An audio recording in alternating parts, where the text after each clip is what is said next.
The WWF, what the world is watching.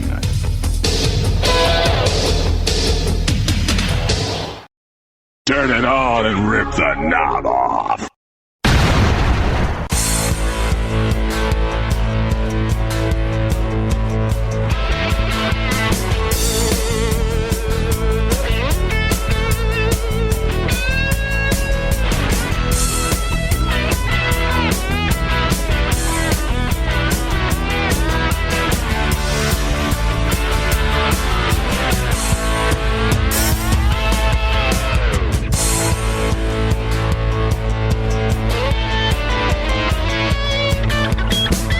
Hey guys, and welcome back to the Wrestling Memory Grenade. Now at episode 162, and this week we conclude our review of the definitive edition of Survivor Series 1988. I am your host, Ray Russell, and I am happy to announce that yes, indeed, my brother has returned to finish up the show with me. We were kind of worried, would the stars align? Would our schedules work out? They have indeed, and he will be here in just a moment. But before we jump into the second half of the show, just a quick reminder. Hey guys, last week's episode 161 covering the first half of the pay-per-view, the big 20-man tag, the double turn of Demolition, Powers of Pain, and of course, Team Warrior getting the win over Team Honky Tonk Man. Now, if you guys aren't getting enough Survivor Series 88 goodness right here on the podcast, you can also stop over to patreon.com/WrestleCopia for the videocast version, where my co-host Gene Jackson going to join me as we go back and have fun. Little watch along discussing the pay-per-view from beginning to end. You can do that right now over at the VIP Superfan tier at Patreon. But for right now, guys, we jump back into things. Going to dissect this puppy one more time, pick it apart. Two more big matches to go. And in order to cover those, going to bring back on my brother one more time. Jesse, welcome back to the program. Yeah, thanks for having me, man. Ready for part two. Got a couple more matches to talk about. As am I, halfway through the pay-per-view, into the intermission at this point in time, and we got a long way to go still. We got the big main event, of course, Team Mega Powers versus Team Twin Towers. And, of course, up next, going to see the co-captains Hacksaw and Jake take on Andre and Dino Bravo. And, yeah, it's just been a hell of a show thus far on the pay-per-view. We've seen the Ultimate Warrior become the sole survivor of the opening encounter. And just moments ago on the pay-per-view, the double turn, I guess. I suppose that was a double turn. Mr. Fuji apparently defecting from his tag team champion Demolition to acquire the services of the Powers of Pain. The Demos apparently too big for their britches. Or as Fuji said, the britches too big for them, boy-san. But we'll get it right one day. But we'll have to wait and see what happens with that one, man, coming in the coming weeks and months. Demolition and Powers of Pain. Clearly now the new feud for the tag team titles. Yeah, I foresee Powers of Pain having to pull double duty at some house shows in the near future. I wonder why that is. Yeah, unfortunate for them. So lots of great feedback last time. A lot of people enjoyed having you on the show because we can go back and we can reference inside jokes and memories from 30, 40 years ago, something I'm not able to do with a lot of my co-hosts. So we can share our sentiments and memories, but not together collectively. And we kind of get each other's jokes and inside things along the way. So lots of great feedback, especially from the patrons who really put you over. And, Roger the Shame out there, he said, Jesse needs to be your ongoing weekly co-host moving forward. Meanwhile, Scott Alderson also said, I need to bring you back for the pay-per-views at the very least. So they both enjoyed your work. Well, thank you guys. I really appreciate the kind words, man. Really just trying to put together a coherent and enjoyable show for everyone with my brother. So I'm glad to hear people are enjoying it. Well, that's the plan. We continue on with Survivor Series this week, and after a brief 5-minute intermission clock on the screen, we come back. Right now we go off to Mean Gene Okerlund, standing by with Team Andre and Dino Bravo. All right, next up here on the Survivor Series, this fivesome, superstars one and all are going to be facing Jake the Snake Roberts, Hacksaw, Jim Duggan and company, and Bobby Heenan. You've got men involved in this. Obviously, you've got a great deal invested. Oh, I have a lot invested. But I want you to picture something. Picture Scott Casey standing there in that ring. Picture Tito Santana standing there. Sure. Picture Hacksaw Duggan standing there with the Olympic strongman Ken Patera. Sure. And right behind him, Jake the Snake Roberts. And eventually these giant hands will be around your neck, Mr. Roberts, squeezing and squeezing and squeezing. I hope you had a nice Thanksgiving dinner. It may be your last. All right, co-captain Dino Bravo, certainly you've got to be thinking Hacksaw Jim Duggan. Oh, it's a great event, and you're looking at 7 people that are going to make the best out of it. And that's right, that's no secret. I'm coming right at you, Hacksaw Jim Duggan, because I know by humiliating you, I'm going to put a little bit of shame in every American in the United States of America. Another one of the Bobby Heenan family members, ravishing Rick Rude. You know, Divot Head, myself along with my partners, the 8th wonder of the world, the master of masters, Harley Race, the world's strongest man, Dino Bravo, and Mr. Perfect. We will show the world how to celebrate Turkey Day the ravishing way. All right, things have been going pretty good thus far this Thanksgiving. They've been perfect, right, Kurt? Absolutely perfect. And if you take a look into these eyes, you know the confidence that is built up. We have a fivesome here of the greatest multi-talented athletes in the World Wrestling Federation. I would call that the perfect combination. All right, lastly, the comments recently of Jake the Snake Roberts, where he has indicated that Damien has been on a bit of a diet and that he could be unlike you after a big Thanksgiving dinner. Very hungry, Andre. I don't care about that. I don't care where he is, but I know where I take my team. Last year I take it to victory, and this year I will do it again. All right, Bobby Heenan promising that Andre the Giant will squeeze the life out of Jake Roberts here tonight, and maybe he will. Dino Bravo gonna humiliate Hacksaw Jim Duggan, put shame to every American when he gets his hands on him here tonight. Andre says he survived last year's series, and his team will do it again this year. And everybody on the team gets to speak, except Harley Race, which is kind of telling for the future of the former King and Harley Race, but didn't think about it until now. Andre was the sole survivor of the main event. Even though Hogan posed at the end of the pay-per-view, it was Andre who won. Yeah, you're right. And it's very possible that he's going to win tonight as well. So anything can happen, certainly. If he can beat Hogan, maybe he can outlast Duggan and Jake, the two guys he's feuded with basically all year this year of 1988. He feuded with Duggan coming out of WrestleMania, and then it was on to Jake Roberts recently as of the last Saturday night's main event. But right now, guys, as I mentioned, we got a main event coming up. And right now, standing by, Sean Mooney with Team Mega Powers. Joining me now, the team of 5, co-captained by the Mega Powers and Macho Man Randy Savage. A lot of scores to be settled tonight. Oh, yeah, the Survivor Series. Yeah, and all over the world. Yeah, people are feeling the electricity.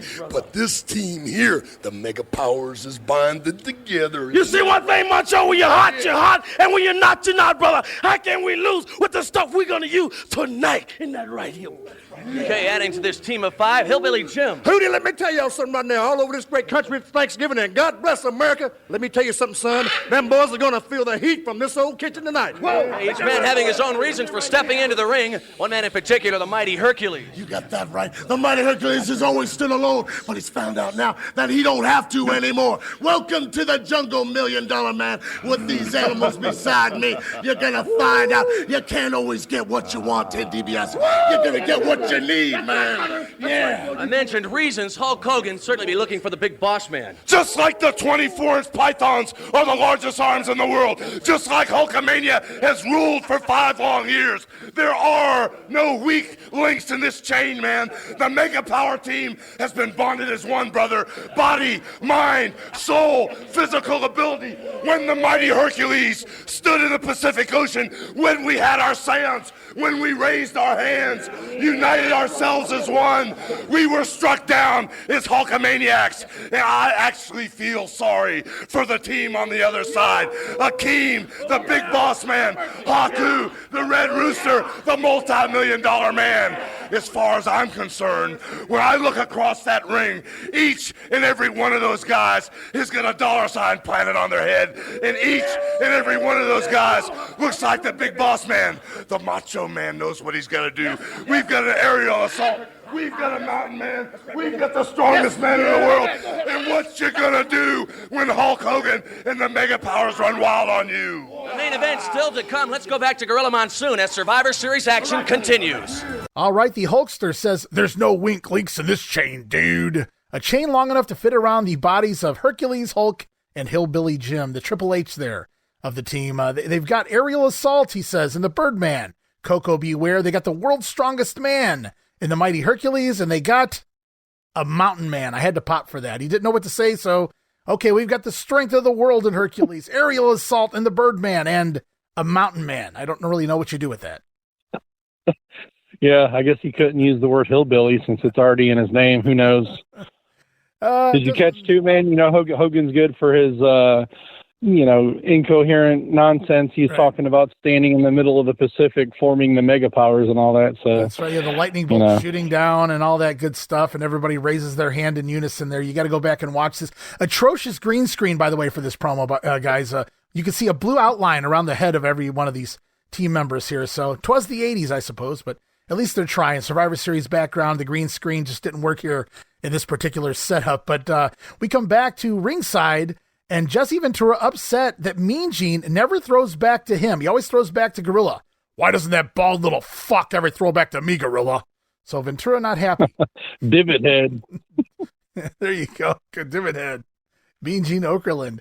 Well, we come back to ringside, so it is time for match number 3, the co-captains. Jake the Snake Roberts and Hacksaw Jim Duggan leading their team into battle of Tito Santana, Ken Patera, and Scott Casey. Not the greatest of tag teams in Survivor Series history. Their opponents, however, my God, what a tandem. Co-captains of Andre the Giant and Dino Bravo, but then look at the rest of their team. Ravishing Rick Rude, Mr. Perfect, Kurt Hennig still, and the former King Harley Race, managed by Bobby Heenan and Frenchie Martin, respectively, is this team. But one of these teams is not like the other when you look at the people on each side. Yeah, I mean, that's pretty obvious when I'm looking at it. I'm sure everyone else was thinking the same. But much like the Warrior match, his team really didn't kind of live up to the same hype or the potential that he did. This match is all about the key guys that they're trying to build. And, I guess they needed to fill them out with somebody.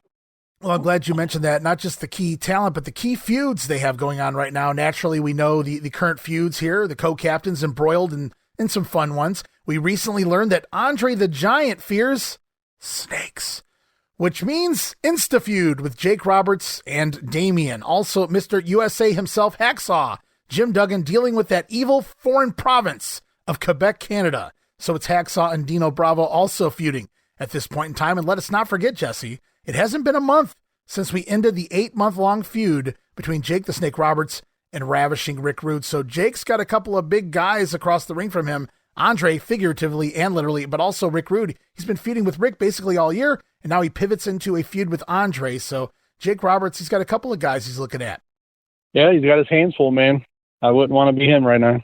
No, the Snake Man doesn't seem to worry too, well, especially with Damien by his side. We know Andre now has a phobia, the fear of snakes. So we'll see if that plays out here in this particular matchup. Dissecting the rest of the talent involved in this one, however, on the heel side, we have Mr. Perfect, who made his in-ring TV debut proper just 3 weeks ago. Now, we saw Kurt Hennig wrestle a couple of times on primetime a few months ago, pre-Perfect gimmick, but as Mr. Perfect, he's been on TV less than a month.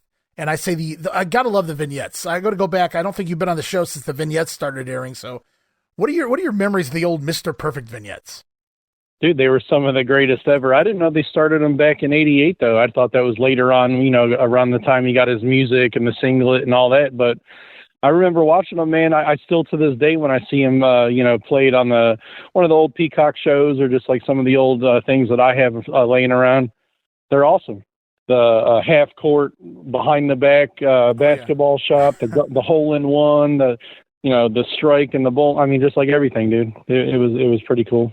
Yeah, I know he'll do more when he does take on, as you said, right when he gets that music, when he acquires the Genius as his manager. They're going to do a whole new set of vignettes with the Genius looking on, batting his eyes in the background.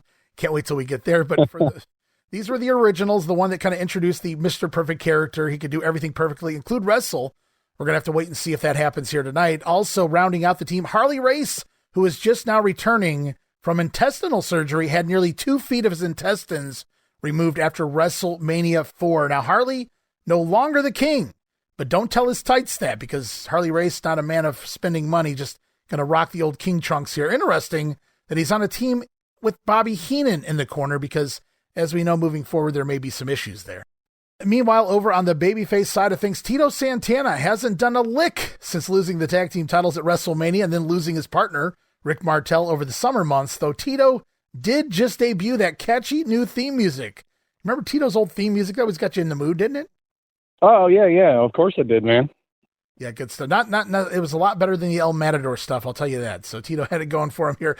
So he just picked that up at the last TV taping, I do believe. But Santana out here, part of the team, as well as Ken Patera, who will be finishing up with the company tonight. Hasn't really done much of anything of merit since returning back just after WrestleMania 3. So Ken Patera going to finish up here tonight. And then there is Scott Casey, who is a last-minute unannounced replacement for B. Brian Blair. Of course, Blair replaced Junkyard Dog in this match after Dog getting fired back in October. But then Blair also found himself fired in November after reportedly refusing to do a job to the Brainbusters earlier this month on TV. And so with Junkyard Dog out and Brian Blair now out, Dave Meltzer speculated in The Observer he figured Lanny Poffo might be the replacement here because it kind of makes sense. He's the number one babyface job guy. But instead they go with Scott Casey, who did have a hell of a background. I know you're not big into the old territory era, but Scott Casey was big in Texas specifically. He had a run in Southwest, in San Antonio, and also in Dallas. So Scott Casey did get some pretty big-time pushes in his career, but as you can see by this point, he looks like he's in great shape. Maybe the best shape of his life if you're counting the steroids that he's got going on right now. But he's simply, obviously aging out. And Casey not long for the company, but it's kind of interesting that he just gets to fill in here. What was your memories the first time? Did you say, who the fuck is this, the first time you watched this pay-per-view? I mean, the very first time I probably did. I mean, the guy looks the part, like you said, he's in great shape, but I mean, he didn't have the star power or, anything like that in my eyes. Mm-hmm. Now, the people, hardcore wrestling fans, I'm sure they knew exactly who he was and knew what he was capable of. But for the most part, yeah, that was probably my thoughts exactly. Well, I didn't know Casey's background the first time. I did know he had done jobs for the last couple of years here for the company. In fact, just as recently as the weekend before the pay-per-view, he was doing 2-minute jobs on TV. Of course, those were taped weeks in advance, so had they known Casey was going to fill in, I'm sure they wouldn't have murdered him on TV leading into the pay-per-view. But here we are, guys. I thought this might have been a great spot for Ronnie Garvin to make his debut in this fifth spot on the team, but Ron had just showed up a week or two prior to this, just started working the house shows. I guess they didn't want to throw him right into the pay-per-view, but also I guess he would have probably had to done the job here, and they wanted to protect him in his debut. Yeah, that makes sense. Ronnie Garvin would have been interesting, but going back to what you said about Lanny Poffo, that would have kind of been cool too, looking back, after the fact, to see Mr. Perfect across the ring from his future manager. Oh, good call there. I didn't even think of that. Absolutely, yeah. And we know we're just a few months off from the best Lanny Poffo there will ever be, as far as I'm concerned anyway. Not too far off from the genius. But right now, Leaping Lanny going to continue to do jobs or maybe pick up some wins in the openers on the house shows. But right now, the babyface side out first to Jake's theme, followed by Dino Bravo out with his team.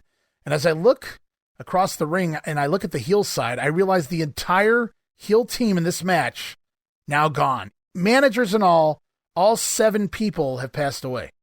Yeah, looking back at some of these 80s and even early 90s pay-per-views, man, that we grew up watching, it is kind of sad to think about things like that. Yeah, I guess I didn't realize the entire team was gone, but it's a lot. Yeah, I was going to say it's like that a lot, in a lot of the pay-per-views I'm watching. Yeah, I think back to the Warriors versus the Perfect Team in 1990. The only thing left there is Axe and Smash. They'd just be walking out to the ring and winning by forfeit at this point if that match was to happen, which is really unfortunate given the talent involved in that one. Yeah, absolutely. We'll go back to 88 here. Joey Morella in the ring here as referee. We got one of the Hepners on the outside. The bell sounds. We're underway. Ken Patera and Rick Rude going to start this one off. Kenny outmatching Rick on strength, tosses him down. Finally, Mr. Perfect tagging in, rocking plain black trunks here. But soon Tito Santana goes to work on Mr. P. Everybody getting a turn in on the babyface's side until Dino Bravo and Scott Casey wind up in the ring. Dino going to counter a monkey flip with an atomic drop, then giving the tag to Harley Race. The former King, pretty sure, steps in and delivers a belly-to-belly, his patented Harley Race knee drop and a vertical suplex, brother. So everybody beating on Casey here. Rick Rude landing an elbow drop, but only getting 2. And then Kurt Hennig back in, lands the axe, the old big forearm between the eyes. Shout out to his father, Larry Hennig, Larry the Axe Hennig with that blow there. Just wasn't a believable finisher for me, but Perfect would use that from time to time. But I'm so happy he settled on the Perfect Plex. Oh, yeah, Perfect Plex, man. One of the top 5 finishers of all time, in my opinion. Yeah, the only time I gave him shit for throwing the Perfect Plex was when he put it on Hogan in Rumble 90. I'm like, I don't know what that did, but it helped him hulk up and win the match. That's what it did, but I guess that's the end. Right, yeah. Well, I mean, just to show that he could. And the visual was there. That was cool just to see it, even though it only lasted like a second and a half. It's like, even though this isn't a match, I'm still not going to lay here for 3 seconds, dude. Not going to happen. At least he didn't lay on top of Hogan trying to pin him and then get thrown out of the over the top rope. What are you trying a la to Macho Man. Uh-huh. Rumble 93. I just still question that elimination, but anywho, we come back here and somehow Scott Casey, managing to survive the onslaught of all of the heels, goes over to the babyface side. They take over. They continue to shine. Mr. Perfect playing bump machine. And Duggan, finally the last guy to tag in for his team, enters the ring to giant hose. Hacksaw, no selling Mr. Perfect's offense, blasting Hennig with a big clothesline. Andre going to see an opening here, taking a swing at Duggan from the apron, but can't reach him to no avail. So the heels take back over on Scott Casey as Rick Rude going to show off and flaunt his brand new pair of tights. It's a woman's hands grabbing his ass on the back, and on the front, a woman's hands grabbing his, it's amazing some of the trunks he got away with here in the 80s. Yeah, grabbing the nether region. Yeah, Gorilla definitely had a comment about it. He's like, back in my day, we only had black, red, and green or something like that. And then he said sometimes a stripe, and Jesse was like, oh, those must have been the outlandish people. Oh, yeah, good fodder there between Gorilla and I remember, I didn't listen to it when I was doing the review, but I remember it. I've heard it so many times. It cracks me up. Yeah. Back in my day, Jess. Yeah, absolutely. So Rick Rude, he's had some good trunks or tights now that I think it was around January or so he started doing the airbrush deal of 88, and he's had some fun ones, but of course, obviously, Cheryl Roberts and her 3D nose, as we can call it there on the front of his tights, sticking out, and he also had a couple of ladies on the back of his tights where when he would flex his butt, the two lips would come together and ladies would kiss. So I thought that was pretty I good. remember that. Yeah, that one was good, man. I remember that one. So Rick Rude always out for some fun here on the pay-per-views and didn't disappoint here with these tights as Tito Santana comes in, lands a double flying forearm on Harley Race. Both forearms in there, still doesn't get the win. Duggan back in, wind up slam on Rick Rude, but misses an elbow drop. Then it's a meeting of the minds when Hacksaw and Rude crack heads. And of course, Duggan up first because, to quote Jesse Ventura, well, he has nothing upstairs. So of course, he gets right up from cracking his head. Poor Hacksaw. Ken Patera back in, and we're right back to where we started, Jesse. It's Rick Rude and the Olympic strongman. But Kenny soon runs into a knee in the corner, and it's the Rude Awakening, putting Patera out 8 minutes and 18 seconds. And it wasn't Patera's usual hitting the post before taking the finisher, but close enough, running into a knee.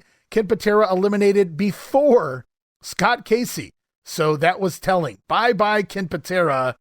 And he goes out with that same old spot, though, running into the corner, catching a knee, hitting a post, whatever, and taking the finisher. He hasn't changed that in about 6 months, but I'd say it was time to go.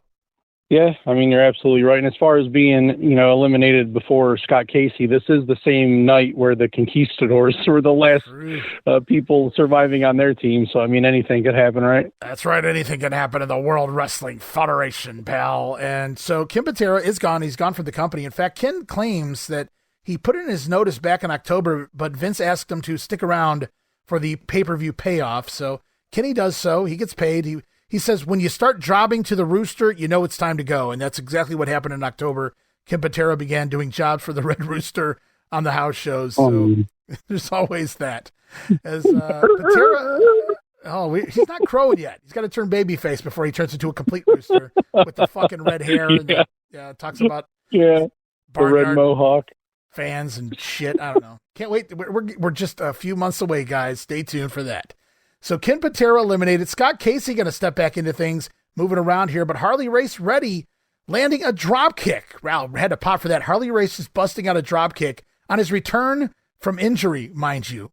As Casey's still showing the fight, fighting back, even surprising Dino Bravo, countering a Bravo hip toss into a backslide. Going to get a 2 count on Dino, but Bravo quickly turning the tides. Holding onto the ropes during an O'Connor roll. Casey right back up, but runs right into the side suplex, Jess. Going to get the 1, 2, 3. Dino Bravo eliminates Scott Casey, 9:29. And in just a minute's time, the odds have changed drastically. Dead weight gone, but it's still 2 down. Yeah, 5-3, not very favorable odds, but I mean, with at least the two that have been eliminated, we're, like you said, kind of, trimming the fat. Yeah, I don't mind Ken Patera on the team, but he's not lighting the world on fire at this point. So it is what you take what you get. And again, walking in, looking at the team, it didn't look very impressive. And then you learn Scott Casey's replacing Brian Blair, and it just takes a turn for the worse at that point. But Casey gone, Patera gone. Let's see what Tito can do. He knows the team is down 5-3, so he's all in the ring, all bonzo gonzo, attacking the heels, running Dino Bravo out of the ring, and then taking it to Mr. Perfect. Meanwhile, it's a tag back to Jim Duggan on the babyface side, who is holding his own with Kurt Hennig, but Hack gets too close to the heels, and Andre getting involved, still hasn't tagged in though, mind you. Instead, Andre from the apron, grabbing, choking Duggan from behind. Hacksaw's heart gonna shine through though, by God, as he slugs his way out of the corner, fighting off all the heels, tagging back to Tito, who gets a near fall on a crossbody on Dino, and then the old sunset flip out of the corner, another near fall for Santana. Harley Race back in, goes to work on Tito with a pile driver. Gonna get himself a near fall, but Santana gonna duck a shot, coming off the ropes, barreling off the ropes, blasting Race with a flying forearm. 13 minutes, 18 seconds. The former king, Harley Race eliminated, evens the odds a little bit here. What did you make of Tito getting a pin, and what did you make of Harley Race doing a job? Straight, clean job. Yeah, I mean, you said Harley was, just coming back from injury. I'm not sure exactly how long he still has with the company. I don't think it's too long, right? But 89, yeah. Yeah, Tito definitely brought the energy, man. You can never, say that he wasn't a workhorse. That's for damn sure.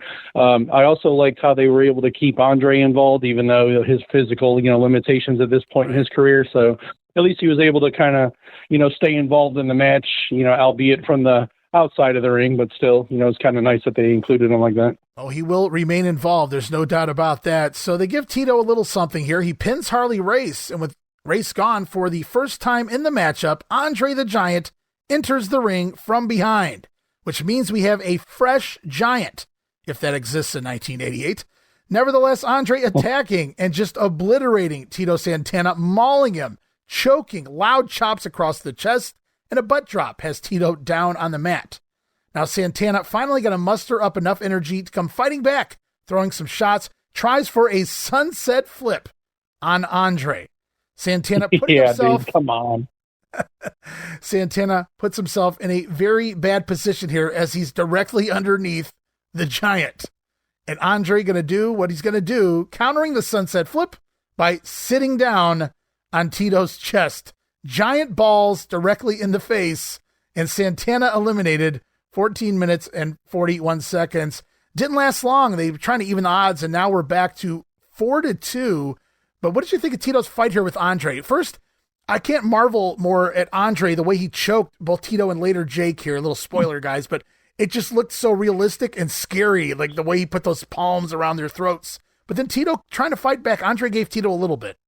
Yeah, I mean, Tito did try to fight back. Andre, he played the part great, dude. Like, he couldn't do a whole lot, but what he could do, he definitely put his all into it. I mean, I wouldn't want to be touched by that guy. But come on, man, sunset flip, $1,000 to someone who could find me proof that Andre the Giant ever succumbed to a sunset flip by anyone in his career. Sure, well, I was going to say, certainly wasn't Tito Santana. That's a brave dude going to take that spot.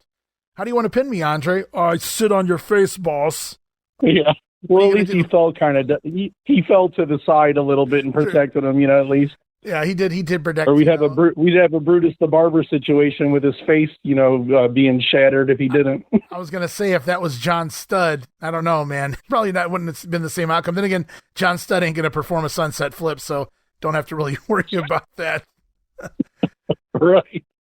But man, the babyface is really in trouble here. It's 4-on-2. And by the looks of the team going in, you kind of saw this coming, right? I mean, look at the guys that are eliminated here. But Duggan wasting no time, jumping Andre from behind, hitting him with the clothesline. Sends the Giant reeling, and we get the obligatory Andre tied in the rope spot, because you can't have a match without doing that. And finally, the babyface is able to take the advantage, double teaming the Giant while he's tied up, getting a little revenge. Jake Roberts tagging in, unloading on Andre with big hard right hands before choking away at the eighth wonder. Great spot here. Jake's choking Andre, and he's like moving 2 feet back and forth while he's tied the ropes. Cool visual anyway.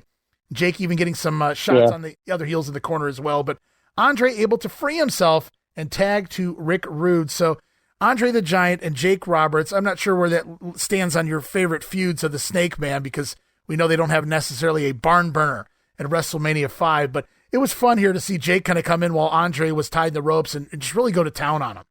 Yeah, I mean, I'll say this, man, from the late 80s even to the early 90s until he, became a heel with the whole trust me music or gimmick or whatever. Yeah. I think Jake had a lot of really good feuds, man. He always pulled, the best out of whoever he was feuding with, whether it was Andre, $1 Million Man, or as Hogan likes to say, the multi-million-dollar man, dude. Right, But, I enjoyed almost all of Jake's feuds, probably all the way up through the Macho Man feud when Jake was a heel. But then after that, it just kind of got a little...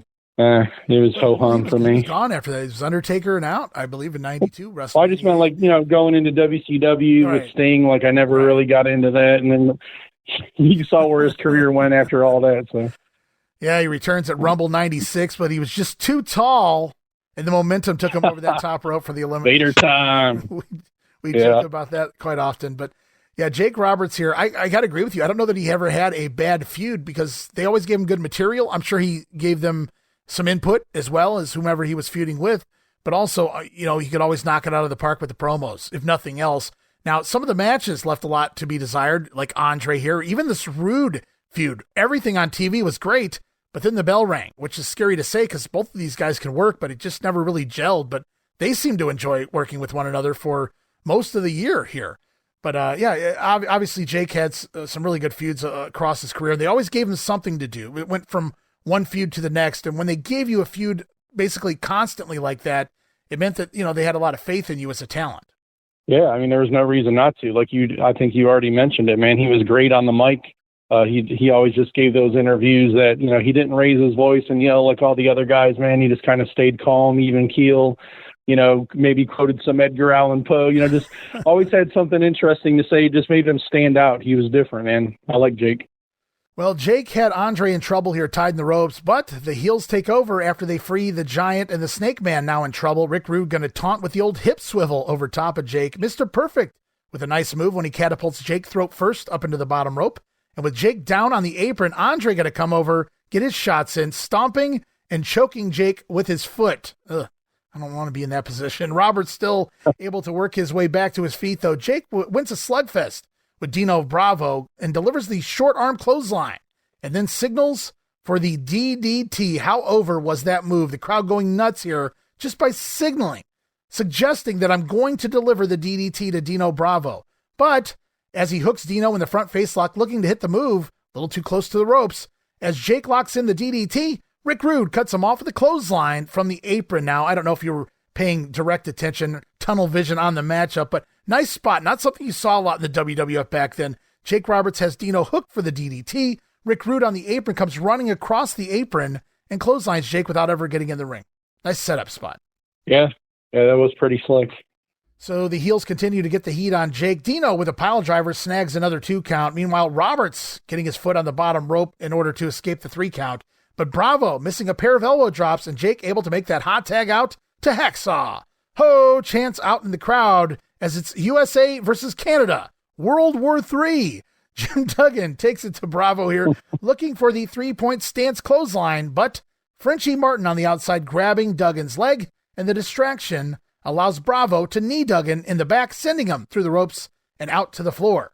Dino going to follow Hacksaw outside, give him a slam on the concrete. Well, I guess padded concrete, right? So Duggan, however, upset immediately, going for his trusty 2x4 to even the odds a little, going after Frenchie Martin, who interfered in a potential finish, but it spills into the ring. Frenchie Martin leading Duggan into the ring, and Duggan losing his cool and gets himself disqualified after blasting Dino Bravo with the 2x4. Hacksaw Duggan eliminated 21 minutes and 30 seconds, and now you look in the ring, and I just go, woof. The hacker has to leave ringside, and that's going to leave Jake now all alone on the babyface side versus 4 heels. One of those, a giant. Yeah, well, I kind of agree with what Gorilla was saying. Why wasn't Dino Bravo disqualified for the outside interference or whatever? So, I mean, I kind of get that. And I don't know, man, maybe I'm remembering incorrectly, but doesn't Jake have like a 4 or a 5-on-1 kind of deal the very next year or a couple years later against Martel's team also. Yes, absolutely. Yeah, the Visionaries, man. It's like Jake's always like, him against the world, man. It's crazy. Jake against the world. Good story, though. The sympathy's there for the snake. How do you get sympathy on a snake, man? Only Jake's psychology could make that work. Yeah, and you're right. You talked about it. There's two referees out here, and somehow I guess both of them missed Frenchie Martin's interference. I guess that's the story we're pretending to tell anyway. So Duggan, man, I thought to myself, the first time I ever saw this, I thought to myself, what an asshole, thinking about himself and thus basically screwing Jake. It's like, yeah, well, he pulled my leg, so I'm going to get eliminated here, and then you can go fucking fight all four of them now. So Duggan loses. Yeah, or at least crack him over the head so Jake can get an easy pinfall, and at least, eliminate the guy or something. Yeah, if you're already eliminated, why not give it to him? I mean, take it to him, beat the shit out of him with the board. Instead, he hits him in the gut or the back or whatever it is. So down goes Dino, and Jake wisely runs over to cover Bravo, but time has elapsed, and again, like you said, it wasn't in the head. So would have made a great elimination spot, though, right? Duggan hits him with the board. He's eliminated, but Jake comes in and takes a win. But as you know, we can't pin Dino Bravo ever, or at least until like 1990. So he kicks out of the 2x4 spot. Let's talk a little bit about Dino Bravo never having to do a job and how much it drove us nuts on these pay-per-views. Yeah, let's talk about it, man. Like, I didn't get it, okay? I'm not going to say Dino Bravo was like, Scott Casey level when I looked at him, but I guess, again, this is my childhood, in my childhood I'm speaking from, not currently, but right. I always saw Dino Bravo as just like a jacked jobber, dude. Like, I don't know, man. Like, I know he wasn't, okay, guys, so don't, rip me a new one on the chats here, but yeah, man, I know he wasn't a jobber, but like, to me, that's how I personally viewed him. Like, why does he ever win? Why doesn't everyone just beat this guy, dude? He had, like, to me, no personality. He's just like a jacked up nobody, dude, to me. Okay. Wow. And if I go back and watch like late 70s Bravo, even early to mid 80s Bravo, before he gets so muscle bounded that he can't move, he's a pretty fun baby face to watch in the ring. He can go, but by this point, I mean, he's so muscle bound, so jacked up on the roids. I mean, even when he bumps, I joke, he looks like an LJN figure. He's so stiff. He looks like a rubber toy taking a bump.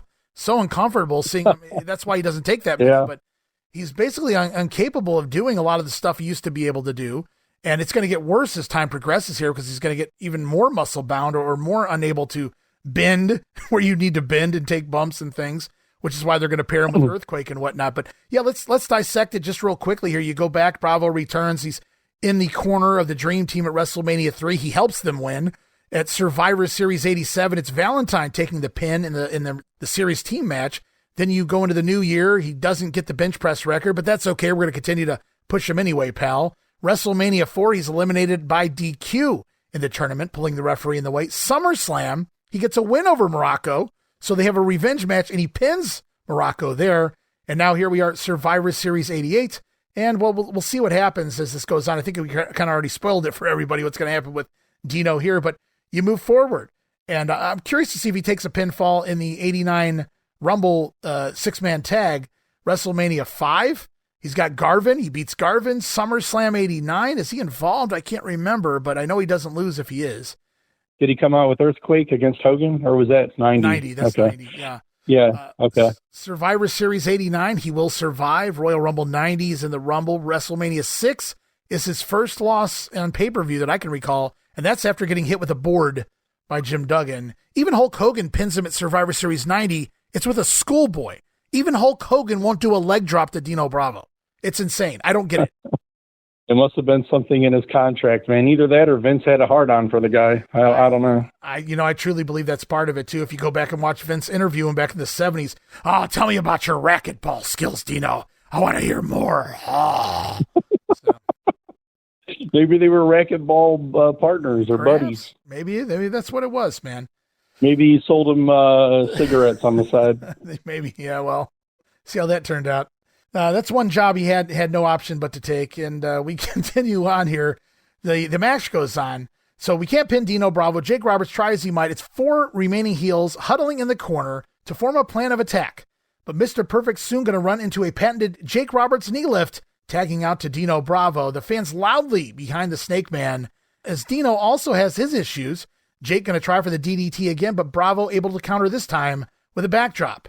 As in comes a fresh, ravishing Rick Rude, and Jake immediately going to roll to the floor to regroup. Now, a lot of people would call that a heel move, but in this instance, 4-on-1 and a fresh man coming in, wise move there by the Snake Man, but Rude still managing to take over as Roberts rolls back inside. So we go into our next pinfall of the matchup. Still fresh off their feud, Jake and Rude get about 4 minutes in the ring together here, so kind of a nice way to end the feud on pay-per-view, if you will. Rude landing a gutbuster, going up top for that flying fist drop, but Rick taking time out afterwards to do the little hip swivel over top of the face of the Snake here, then turning his back to gyrate again for the fans and possibly Cheryl Roberts at home. But it all proves to be a mistake. As Jake recovers, Rick Rude starts to make the tag out, walking over the heel corner, but Jake grabbing Rude from behind, yanking Rude's tights down. We get a bare ass on pay-per-view here, and Rick Rude turning around into the DDT, getting the 1, 2, 3. Jake Roberts pinning Rick Rude with his finisher on pay-per-view. I wrote, wow, 28 minutes and 46 seconds. You didn't see that every day. I mean, yeah, that was a pretty cool, DDT, and being able to pin him like that clean. It was like the slowest walk to the corner ever, man. It was like one of the Walking Dead zombies, you know. He was like telegraphing the walk. He was like pointing to the heels, like, yeah, I'm coming to tag you. I'm coming to get you. Yeah, I'm coming, guys. I'm coming. I'll be there in a minute. It's like, come on, dude. But yeah, the DDT was awesome, dude. Yeah, it was great. Pulls the pants down. Rick Rude stunted there for a moment, like, oh my God, my bare ass is hanging out on pay-per-view, like he cared. And Jake Roberts land the DDT. So that's what caught me. His idea. I'm surprised they didn't just do pull down the pants, a schoolboy, and a pinfall. It was very definitive. It felt like they tried to give these guys a finish to their feud on pay-per-view by allowing Jake to pin him with his finisher, because you just didn't see that a lot back then. Yeah, good call, especially since they know he's about to start working Andre, so at least it kind of closes that chapter. Well, speaking of Andre, he's had enough of this foolishness. He smells blood, and he's coming in for the kill, attacking Jake Roberts. 3-on-1, remember, guys. Before Jake can even get back to his feet, Andre mauling him. I guess you could say, Jesse, that he's devouring Jake like a lion here. Yeah, no doubt. Another inside joke, guys. Taking him back to the corner and just choking him relentlessly. Choking the life out of Jake for a ridiculous amount of time. Breaking on 4 repeatedly until the referee forced to disqualify Andre the Giant. I was wondering, what are the rules? Can you just break on 4 all day long and just keep choking the life out of someone? They got to look into the rule book with that one. But Andre is eliminated. Disqualified as the Giant. The crowd pops for the elimination, but the damage already done to the Snake. Andre out 29 minutes and 31 seconds. Take me back, if you can remember the first time you watched this, or any time, or even this time, to Andre choking the life out of Jake. What are your thoughts on this spot? The visual is just amazing. The way the camera gets Andre, the picture of Andre over the shoulder of Jake choking, Jake basically choking the life out of him, really. Yeah, I mean, it's definitely something memorable. I actually had a WrestleMania 5 card of him doing something very similar, a big choke in the corner against the ropes, I think it was.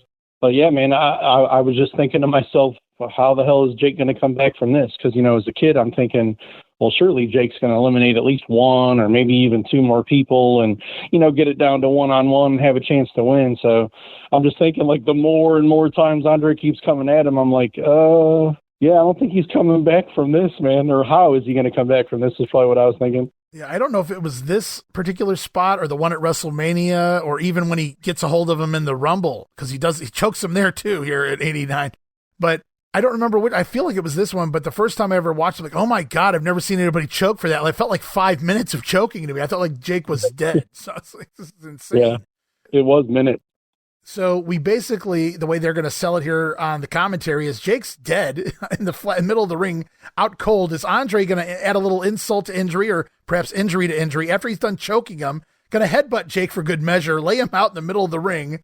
So Andre going to exit the ring, and with Jake essentially dead on the mat, the life choked out of him, in comes Mr. Perfect, standing over top of Jake for a brief second, deciding what to do, but then Hennig realizes there's nothing left to do, and simply drops down on top of the lifeless Jake to make the cover and get the 1-2-3. Match goes 30 minutes exactly from bell to bell. your survivors, Mr. Perfect Kurt Hennig and Dino Bravo. What'd you think of that spot there from Mr. P? I mean, at least he hooked the leg, or else, Jake might have kicked out. No, I say that jokingly. I mean, I'm thinking as a kid, I was probably like, well, that was a very, crappy or anticlimactic finish. But, yeah, I get it. I mean, Andre did all the work, so why not just come in there and pick up the win? I'm glad Mr. Perfect got the win. Again, I could care less, about his partner there. But, yeah, I guess it was a rightful ending. There was nothing else to do to Jake at that point. Yeah, I didn't understand the psychology as a kid of that spot and Mr. Perfect just coming in and pinning him. It makes complete sense to me now, but back then I was wanting the perfect plex or do something, any move. Do something to give him an opportunity. Yeah. But no, obviously, you look back at it now and it makes sense what they were trying to do. So Jake gets a rare televised pinfall over Rick Rude following his finisher, the DDT, and that felt like the perfect bow to the Jake Rude feud for me. And it keeps Roberts looking strong because now he's got that feud with Andre. So to pin Rude here on pay-per-view kind of gives Jake that elevated boost he needs for a feud with Andre the Giant. Plus, he somehow managed to overcome the odds of 4 men, leaving only 2 of them the survivors. Sad to say, but clearly they found Harley Race expendable by this point. He's making his final rounds, going to be done here at Rumble 89. Meanwhile, the newcomer, Mr. Perfect, as we just talked about, keeping his perfect streak alive, and even gets the final pin for his team. And somehow, yet again, Dino Bravo avoids being pinned. And get used to that, guys. We got a couple more years of that to go, but had to be a combo of Pat Patterson also being French-Canadian, but like we said, Vince loving Bravo that protected Dino for as long as it could anyway. Well, yeah, and Kurt Hennig perfectly ended the match at a perfect 30 minutes, man. Maybe that was the hesitation before he covered him. Yeah, he was keeping the math in his head. The whole time, man. The whole time it was planned. He's going to end it perfectly at 30 minutes. There you go. And at this point, they're not talking about a perfect streak. He's only been on TV for a month. So that explains why they're protecting him also. Don't want to job out a guy that you have plans for moving forward. So that says a lot, especially for a guy his size. He's not even up to his peak as far as size goes here in the company yet, is Kurt Hennig. He's still kind of trim and, not the tallest guy on the roster either. So for them to protect him like they did, I'm happy with that. But again, they don't talk about a perfect streak yet. So I'm so happy that he doesn't do a job here. That would have ruined everything moving forward when they decided to try to go with the perfect streak. Right. Yeah, I'm glad they decided the way they did too. So Kim Patera, done after this. He's gone. They make him, he's out first. Made sense. Scott Casey, well, you knew that elimination was coming. And Tito, pretty much the same, but they threw him a bone. They threw Tito a bone, eliminating Harley Race. Awesome butt drop by Andre. We talked about it on Tito. Seemed like Duggan always found a way to get eliminated, much like Dino, by disqualification or count out. Duggan not taking too many pins. And in this instance, it fucked over Jake big time, who was just mauled by Andre the Giant essentially sacrificing himself for the better of his team. And more likely, he was just exacting revenge on that whole snake thing from Saturday night's main event. And then Mr. Perfect coming in, taking advantage, dropping down to steal the win on the lifeless Jake. Just a perfect asshole spot to end the match. Yeah, man. And I know this is kind of maybe off topic, but you mentioned how, it was a good transition to kind of close out the Rick Rude feud and then immediately kind of like transitions into the Andre the Giant feud. Yeah. I'm thinking, a couple of Jake's feuds have happened like that. I think about the Saturday night's main event. When he was coming back through the back, I think he was feuding with Macho Man or Warrior. I can't even remember now. But then, Undertaker's waiting for him in the back, and that immediately kind of goes into that. So it's like, you're right, man. They always had something lined up for Jake. Like, sometimes they didn't even wait till one feud was over to already start setting up the next one. There you go. And that's what they did with Saturday night's main event. Here, we saw it with Rude and Andre. And again, that was another excellent point. I didn't even think of that one, where he's finishing up with Macho, and it turns right into the feud with the Undertaker turning face, because I guess you don't put a chair to a woman. Jake threatening to basically obliterate Miss Elizabeth with the steel chair. So I'm sure Randy would have had something to say about that as well. But yeah, no, that's a few years off, but that's a good call, man. I forgot all about that. But we're going to go off now. Coliseum video exclusive, guys. Got a pair of interviews lined up for you. Sean Mooney standing by with Andre the Giant and Bobby Heenan. We're also going to hear from Jake the Snake Roberts, both men talking after the match. Well, thank you, Gene. Joining me now, Bobby the Brain Heenan, the manager of Andre the Giant and Andre the Giant. Now, Andre, you promised before this matchup that your team would indeed win this Survivor Series match, but I have to question the means by which Just you like did it. last year, I promised you I'm going to take my team to victory. And I did, right? Never lied yet. What a good family we are. Well, The best family. And I love to see that miserable Jake Roberts in that corner choking and gagging. You see, without that miserable serpent he's got in his hands, he's not so tough, is he? He couldn't do nothing against this man. Well, let's talk about Damien a bit. I mean, is there a phobia involved here? I mean, just... what are you talking about, phobia? Well, are you afraid of... No. I'm No. afraid of what? Nothing. I'm not afraid of anything. I'm not afraid of anybody. And Jake, I just show you today, I'm not afraid of you. And even you, Frito Santana. Jake, I know you're mine anytime. Co-captain Andre the Giant and his team of 5 victorious here at the Survivor Series. Let's go back to you, Gene. Well, thank you, Gene. We just witnessed a spectacular matchup here involving the team co-captained by Jake the Snake Roberts. And Jake, you suffered an incredible beating here. First of all, I want to talk about the fact that you DDT'd ravishing Rick Rude after suffering an incredible beating. I didn't do too bad, when it's 4-on-1. I fought back a little bit, I'll tell you something, brother. I ain't no crybaby. No, sir, you want to send 4-on-1, that's fine. Here, slap me around like a little punk, huh? Treat me like a little baby walking around with my hands and feet, man, crying. No, sir, I ain't gonna cry. This is a business, and I take care of business. Damien takes care of business. And if you think that was something, Survival Series, brother, you got a year. You got what you wanted to tonight. But in the next year, my man, I'll get every little bit I want from each and every one of you. And Giant, my big jolly friend, you won't be smiling. No, you choked the life out of somebody, brother. But you're going to find out this is one snake that does survive. Okay, this one is far from over with Jake the Snake Roberts and Andre the Giant. Jake, let's talk quickly about the choking that you received from Andre the Giant, which put you out of the Survivor Series. What can you do, man? The guy's hands fit completely around your neck. It's like a vice squeezing the life out of you. All I heard was a referee counting. 1, 2, 3, 4. The man doesn't break. Man, there are rules. But you know something? If you'll just tell me what yours are, I'll be glad to play by them. And if you don't want rules, Giant, give me what you got, big man, because I got something special for you. What a showing here by Jake the Snake Roberts. Let's go back to the ring. So Andre saying just like last year, he took his team to victory. Andre stating without the snake, Jake's not so tough. Sean Mooney asking if there's a phobia. Andre says he has no phobia. No phobia for Jake, nor Frito Santana. Andre getting a shot in here on pinning Tito as well. So I thought that was random, but I love that he called him Frito. Did he mean to do that, or was that just how we heard him say it?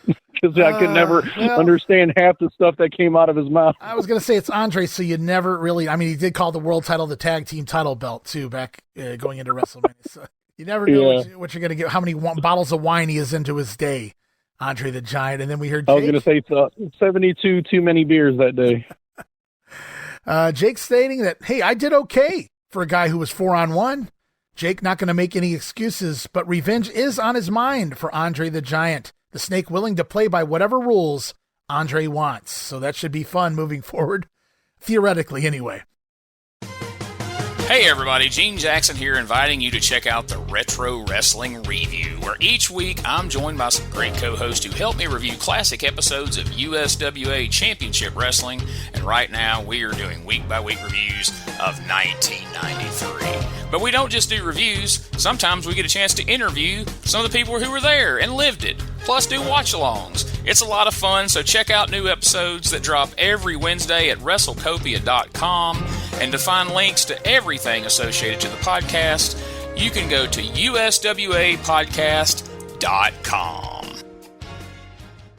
Hey guys, Ray Russell here, curator of the WrestleCopia Podcast Network, inviting you guys to listen to many of the programs here as part of the WrestleCopia brand, including, but not limited to, the Wrestling Memory Grenade, currently covering the 1988 and the WWF project. You can also listen to the Regional Wrestling Podcast, where we talk the territories.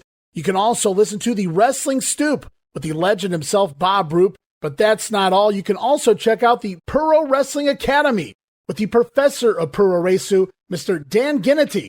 Dan and I go back in time and cover the history of Japanese professional wrestling in the English language. And you can listen to all of those shows and more, all part of the WrestleCopia Podcast Network, located over at WrestleCopia.com. That's WrestleCopia.com, and anywhere your podcast streaming needs are met. And while you're at it, why not subscribe to our social media guys for all the latest goings on here at the WrestleCopia Podcast Network. Plus, I'm constantly adding old school video clips and pictures from throughout wrestling history. You can follow us over on X, formerly Twitter, at Wrestling Grenade. That's at RASSLIN Grenade. Also, follow and like me, Facebook.com/Wrestling Grenade. And why not subscribe to YouTube.com/Wrestling Grenade. And of course, now would be a fantastic time to become a WrestleCopia patron over at Patreon.com/WrestleCopia. That address again, Patreon.com/WrestleCopia, where you get so many gifts, including all of my insanely detailed show notes for every episode of The Grenade Show, Regional Wrestling, and the Monday Warfare podcast. You'll also get early access to a lot of the podcasts here on the WrestleCopia brand, where you can listen days and sometimes as much as a week earlier than the rest of the listeners. But that's still not all, guys. You also get at least a dozen digital downloads for your viewing and reading pleasure each and every month, plus random bonus video drops, and of course, the Patreon exclusive Watch Along series covering many past WWF and WCW events. And if that's not all, videocasts, also now a part of Patreon. No subscription, cancel anytime. Give it a try for a month, guys. I think you'll like the content that I offer, and every penny of it goes right back here into paying the bills. So if you're looking to support that next up-and-coming podcast brand, please consider making it WrestleCopia. Help me pay some of the bills to keep the WrestleCopia Podcast Network and all of the great shows here up and running for the months and the years to come. This is Wrestling Nostalgia, the podcast that dives into wrestling history. Hey, wrestling fans, I'm Dave Dynasty, and if you enjoy podcasts that are knowledgeable and history-driven, then Wrestling Nostalgia is for you. With great guests and fun interviews, there are over 200 episodes in our archives. We chat with several first-time guests and often cover topics not discussed on other podcasts. Look up Wrestling Nostalgia on your favorite podcast platform and visit all of our links at linktree/WrestlePod. That is linktr.ee/RASSLEPOD. And remember, wherever you go, whatever you do, be good, be safe, and keep on growing. As we continue on, one more promo here before we go into the main event. Mean Gene Okerlund standing in the back with Team Big Boss Man. All right, we are getting ready for the big main event here tonight of the Survivor Series. You've got your big band prepared for action tonight, Slick. Exactly. Believe me, the big hour is drawing near, and the brain and myself have spent a many an evening putting our wits together, brother, and we've come up with a system of elimination that will not be denied. All right, Billion Dollar Man, Ted DiBiase. Thanksgiving? Who cares? The only thing I give thanks for is the size of my bank account. But you, Hercules, you are going to give thanks tonight because you are finally going to realize your position in life. That is as my slave. Gentlemen, the caviar and champagne are on ice. We are going to celebrate right tonight. All right, the biggest bet in the Survivor Series, Akeem. Hey, brother, it's called Survivor Series, and you looking at survivors. All right, very good. The brain, Bobby Heenan. Well, I'll tell you something. I'm going to show you something that I'm going to be doing. I'm going to be showing proper respect to King Haku, and so is everybody else. All right, can the Red Rooster talk? Can I talk? Yes, I can talk, and wait till you see me wrestle. Brain, I won't let you down. You never have yet. All right. Now we'll all bow for the king. All right, King Haku, and finally, Big Boss Man. Possibly tonight you could be right across from none other than Hulk Hogan. First of all, the Big Boss Man's a survivor. My team's a survivor. Hogan, our paths are going to cross again. You remember what happened last time. One thing's for sure, boy. I'm going to hurt you bad, leave you laying like the dog you are. You gentlemen, as they head to the ring, get ready for the big main event here in the Survivor Series. All right, so fun little line there. Ted DiBiase says he only gives thanks for his bank account. What a fucker. Hercules is going to be Ted's slave before the end of tonight, promising his team that the caviar and champagne are on ice. They will celebrate tonight. Red Rooster promising Bobby Heenan he won't let him down. And the Big Boss Man gonna end Hulkamania tonight. We can only hope. So here we go. We're moving into the main event, man. Were you already there at this point, man? You hated Hogan that much? I did not like him. I'll say this much. Like I knew later on, man, you made it very clear, but I didn't know, like, in 88 you were already to that point where you were like, yeah, hopefully they squash Hulkamania. No, I know, like, I just despised him by 91. Like, the Hogan Slaughter match at WrestleMania 7, I was totally just checked out. Like, it was on my TV screen, and I just didn't give a fuck. And, it's like you don't want Slaughter to win. Were you rooting against America, man? Were you rooting for the Saudis? I was probably like, let's just get Hogan the belt and get the fuck out of here because I don't want either guy with the belt, It's like when, it was like WrestleMania 9 when Yokozuna wins the belt, you're like, fuck. And then Hogan wins the belt, you're like, double fuck. It's like, I'd rather just Yokozuna be the champion. But no kidding, man. That one was bad. I'll say this much. By 89, I didn't care for him to the point where the first time I saw Rumble 89 and he pulls the Boss Man out, I was extremely angry. I'll tell you, that's where I was. So, yeah. Well, I was a Boss Man fan from the beginning, too, so that helped me dislike Hogan in this particular match as well. Dude, Hogan was a heelish face. Yeah, you just now figured that out 30 years later, huh? 40 years later. Yeah. Not quite that long, but yeah, it took me a little while, and you definitely pointed some things out along the way. I think the 92 Royal Rumble, man, was probably like the eye-opener. Yeah. When he pulled Sid out. But he was doing it all along, man. I hated him. I was like, man, that guy's just a sore loser, a whiny bitch. Yeah, not a fan of Hulk Hogan. A lot of people are like, nobody likes Hulk Hogan now because he said this or he said that or he did this or he did that. Dude, man, you guys are jumping on the train way too late. Like, I was saying this shit 40 years ago, so catch up. Anyways, we do have a matchup coming, and it is featuring the co-captains of the Mega Powers, the WWF champion, Macho Man Randy Savage and Hulk Hogan, teaming with the mighty Hercules, Hillbilly Jim. God, it's hard to say that. And the Birdman, Coco Beware. The Mountain Man, Hillbilly Jim. And Birdman, Coco Beware. Along with the lovely Elizabeth ringside. Over on the other end, co-captains, the Big Boss Man and Akeem. Along with the $1 Million Man, Ted DiBiase, King Haku, and the Red Rooster somehow makes it onto this team. And in the main event, we got Slick and Bobby Heenan, as well as bodyguard Virgil ringside for this one. Some random names here in this main event. Coco Beware, Hillbilly Jim, and the Red Rooster. Yeah, I mean, when I think back to like 88, the Survivor Series specifically, I remember the finishes. I remember the big guys, but it wasn't until, I went back and rewatched it just again, recently. It's like there were actually a lot of, mid-card to even, lesser than mid-card talent on a lot of these teams, man. Hillbilly Jim was Hogan's friend. I get that one. Coco Beware, not main eventing, many pay-per-views, back in the day or, ever. So, yeah, it was kind of interesting to relive that and just realize, man, there were a lot of mid-carders on this pay-per-view. I mean, nowadays you have main eventers that don't even make like a big card like SummerSlam, like I'm always asking you, like, where's Shinsuke? But that, that's just me. I know a lot of people probably don't think that. No, you're absolutely right. There's, I think for years now, it's been that question of why isn't so-and-so on this pay-per-view? But back in this day, obviously, what do you got, 50 guys on the card? So you got pretty much everybody in any kind of a push. Now, we did just lose a handful of talent. They just left the company as well, like Don Morocco, Kim Patera's gone, Bulldogs are gone after this. We're going to see a little changeover here and some new talent coming in as well. Unfortunately, that includes the Bushwhackers, but it's not too far off. Right now, it's Luke blew my mind in a recent interview I listened to where he said, yeah, they brought us in, we replaced the Bulldogs.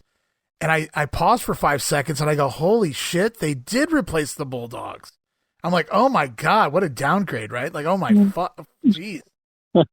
Yeah. I'll give it to Luke, man. He looks good. Yeah, looked good, at least at the Hall of Fame ceremony, as opposed to, his counterpart there, man. Yeah. I saw Luke last year in Orlando. He's certainly older, but he's still, for his age, he's hanging in there. Yeah. I didn't know you saw him, man. That's pretty cool. I know you saw another guy that's about to be in this next match. Oh, yeah, I certainly did, if you're referring to Akeem anyway. So, of course. Yeah, definitely, man. The dream, the African dream. Dream, baby. Where to begin here? It's the Mega Powers, brother. WWF champion Randy Savage had that long feud with Ted DiBiase going back to March of here in 1988 through the end of the summer. And since then, he successfully defended his title against the likes of King Haku, Even beat Akeem recently by countout in Paris as well. So the Hulkster returning after filming No Holds Barred back over the summer of '88, just in time for SummerSlam to wrestle against the Mega Bucks. Hogan never really finished that feud with DiBiase, but has now found himself embroiled in an awesome feud with the Big Boss Man, who recently beat the shit out of the Hulkster with a nightstick, cuffing him to a guardrail on the set of the Brother Love show and just beating the living shit out of him. It was a great, great sight. I don't know if you've ever seen that or if you've seen it recently, but man, Boss Man just lays it in. It's awesome. Yeah, I don't know if I saw it back, when it happened, but I definitely have seen it since then. It was a sight, especially if you didn't like Hogan. You're just like, beat on him some more. And for those of you, anybody who might have missed the grenade where I talked about that episode of Superstars, in fact, it was taped twice. It was taped on Superstars and taped on the Challenge taping. One night, Hogan gets beaten down left leg and has to be carried out. The other night, Hogan hulks up while handcuffed to the guardrail, steals the nightstick away from the Boss Man, chases him away with the nightstick, holding the guardrail over his head while the heel runs away like a coward. Which one do you want to guess airs on TV, Jesse? Oh, I'm sure the latter. Absolutely the latter. Of course it did. Because we would have got great heat with the first one, right? That would have made too much sense. But we can't leave the Hulkster lying, brother. Right. Well, we mustn't forget about the rest of the team, the mighty Hercules, who was recently sold to Mr. Moneybags by former manager Bobby Heenan. Hercules, stating he is a slave for no man, now a man of his own. Hercules Unchained. But he got the respect of the WWF champion Randy Savage and was added to this Survivor Series team. So that's some of the feuds, but this is Thanksgiving after all, so now we'll talk a little leftovers. Luckily, two of them are birds. On the heel side, the Red Rooster sticks out like a sore thumb. Terry Taylor gets a de facto main event slot. And on the other side, another bird, or Birdman, if you will, Coco Beware. And then, for some reason, Hillbilly Jim rounding out the babyface fivesome. Big Jim has worked sporadically here in 1988, missing months at a time for no apparent reason. I think he's had one match on TV all year long, and not counting house shows anyway. Most recently, Hillbilly Jim was doing some jobs to King Haku on the house shows around the loop, so that's pretty much where we are with Hillbilly Jim. Really odd that he randomly gets a spot in the main event. Yeah, I think it just has to do with his relationship with Hogan. I mean, weren't they buddies? On TV, I don't know what they had, behind the scenes together. Oh, okay. Yeah, I didn't know if it was just a gimmick, for the camera, or if they were really, buddies in real life. But I just figured it had something to do with their ties. Yeah, it's a really weird dynamic, but they factor Hillbilly. Of course, if you do want to tell the story, and they mentioned that here in the commentary, that Hillbilly Jim's wearing the boots given to him from the Hulkster when Hillbilly was plucked out of the crowd as a fan and trained by Hulk Hogan to become a wrestler. Back at the beginning of 1985 is the story they told. And, they don't normally reference things from that long ago. It never happened, Jess, but in this instance they do. So kudos to Gorilla for doing so, and it does explain why Hillbilly might be part of this team anyway. Yeah, I mean, there's a few questionable members of teams in a few of these matches, man, so don't ask any questions.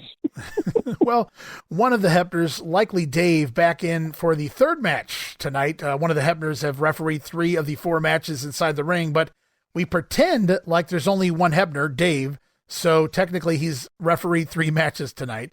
Sadly, no Jimmy Corderas at all, who has been doing a lot of the TV tapings as of late as a referee, but Tim White on the outside for this one. So it is a Hebner in the ring, Tim White on the floor. The heels out first, followed by the WWF champion Randy Savage leading his team into battle. But of course, old Hulk Hogan has to have his own entrance. And it's last, dude. Did that ever, well, you were never really against Hulk Hogan, but it used to drive me nuts that he had to come out by himself. If he was the challenger, WrestleMania 5, the challenger coming out second, I get why they're doing it, but at the same time, it used to drive me nuts. They actually did pretty good this pay-per-view about, one match, the face team would come out first, the next match, the heel team. So they did kind of alternate that. But yeah, Hogan having to come out to his own music when I think every single other person on the card came out to the captain's music, or, in Andre's case, Dino Bravo's music, because he didn't have any. But it's like, yeah, man, why do you need to come out alone, dude? Like, seriously? Well, Savage has, and he wasn't even the champion. Like, he wasn't even the champion of the company. So I mean, like, what's the parade about, dude? Thank you. That's what I was saying back in 1988, or at least by 1990 anyway. But Hulk Hogan is out here alone, but meanwhile, everybody on his team has music. Hercules has music now. Hillbilly Jim has music. Country Boy. Coco Beware has the pile driver theme. I'm not saying everybody should come out to a different theme song. It was probably a lot harder to do back then. I don't think they had CDs at this point. But at the same time, I'm like, really? Macho Man has to walk out with fucking Hillbilly Jim? That's your buddy Hulk. But Hulk Hogan gets the solo entrance. Yeah. Well, if nothing else, man, if Hogan wanted to come out to his music, the team should have came out with him and then, follow up with the champion, Macho Man, but whatever, dude. It is what it is. Well, we've got both teams in the ring. The bell sounds were underway. And with the two men who main evented WrestleMania 4 and SummerSlam 88, they're going to kick it off again here for the third pay-per-view in a row, talking about Randy Savage and the $1 Million Man.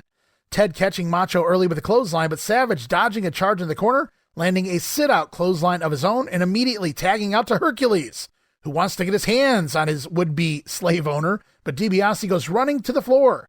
Hercules chasing both DiBiase and Heenan around ringside. Ted able to roll back inside the ring and tag out to the Red Rooster. Terry Taylor in, landing his patented jawbreaker, but Herc countering a hip toss with a clothesline to Old Red. And next, we get a mismatch of epic proportions. This is just a funny visual as Akeem, nearly 7 foot tall, 500-pound Akeem, stepping into the ring with a 5'9" at best. Coco Beware. It's a funny visual here. It was, yeah, man. So, they don't call them the Twin Towers for nothing, man. No, definitely not. So, and Coco Beware, not going to be mistaken for one of the tallest athletes of all time, but he had a lot of fight in him, no doubt about it. So Akeem going to work over Coco. Haku going to get in his shots as well in the Birdman. Ware tagging back to Hercules, and it's a battle of Heenan family members, former and current, as Hercules takes on Haku, trading blows. Herc coming out the winner, giving the king to the Hulkster. Running clothesline by Hogan. Quick tag to old Hillbilly Jim.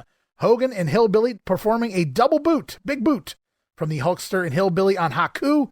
Hillbilly making the cover, going to get a 2 count there. We eventually wind up with Hillbilly Jim and the Red Rooster in there. And another just odd visual. A Hillbilly and a Rooster in the ring together. They kind of go hand in hand though, right? Roosters are on the farm. Yeah. I was just going to say, man, he should be chasing them around the ring. They should have had a spot for that. That would have been a tremendous spot. Yeah, Terry Taylor sitting there doing his head like a freaking chicken or a rooster, man, and Hillbilly Jim's he can't catch him because he's too slippery. That would have been great. Oh, it would have been great if he got hold of him and eggs started falling out of his trunks. He shit himself. That would have been... Oh, geez. Yes. Cock of the walk, Terry Taylor has trouble slamming Big Jim, but Hillbilly has no issue slamming the Red Rooster. And then it's the Battle of the Birds, poultry in motion. Yeah, I said it. Coco Beware in here with the Red Rooster. Power slam on Terry Taylor. Gonna fake a reverse cross body block. Terry ducks down, but when he gets up, Coco ready with a missile drop kick. Gonna get a near fall there. Tag back to the Hulkster. And a holy shit moment for me, it's Hulk Hogan standing across the ring from the fucking Red Rooster. Boy, get your cameras out, guys. That's not going to happen again. Ever indeed. And immediately, it's a big boot right out of it. Hogan just walked. It's like, yeah, we're not even doing the Hulk up bit here. Big boot to Terry Taylor, slamming him down in place. Tag out to the Macho Man, who delivers his patented flying elbow. Thanks for coming, Terry. The Rooster, shocker, eliminated 6 minutes, 11 seconds. Hogan kind enough to allow Savage to take the pin.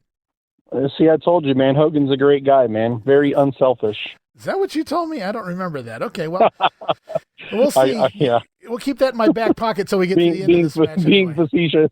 Yes, okay, well, we do have the end of the match coming, so keep that in mind, guys, as we continue on. The Red Rooster, the first man out. All the heels going to try to come in and attack Hogan, but the babyface side coming in to run the heels out of the ring. Bobby Heenan disgusted with Terry Taylor's performance, even Slick upset with the Rooster here. The Brain embarrassed at the Red... Well, what the hell fuck did you name him the Red Rooster for if you were embarrassed?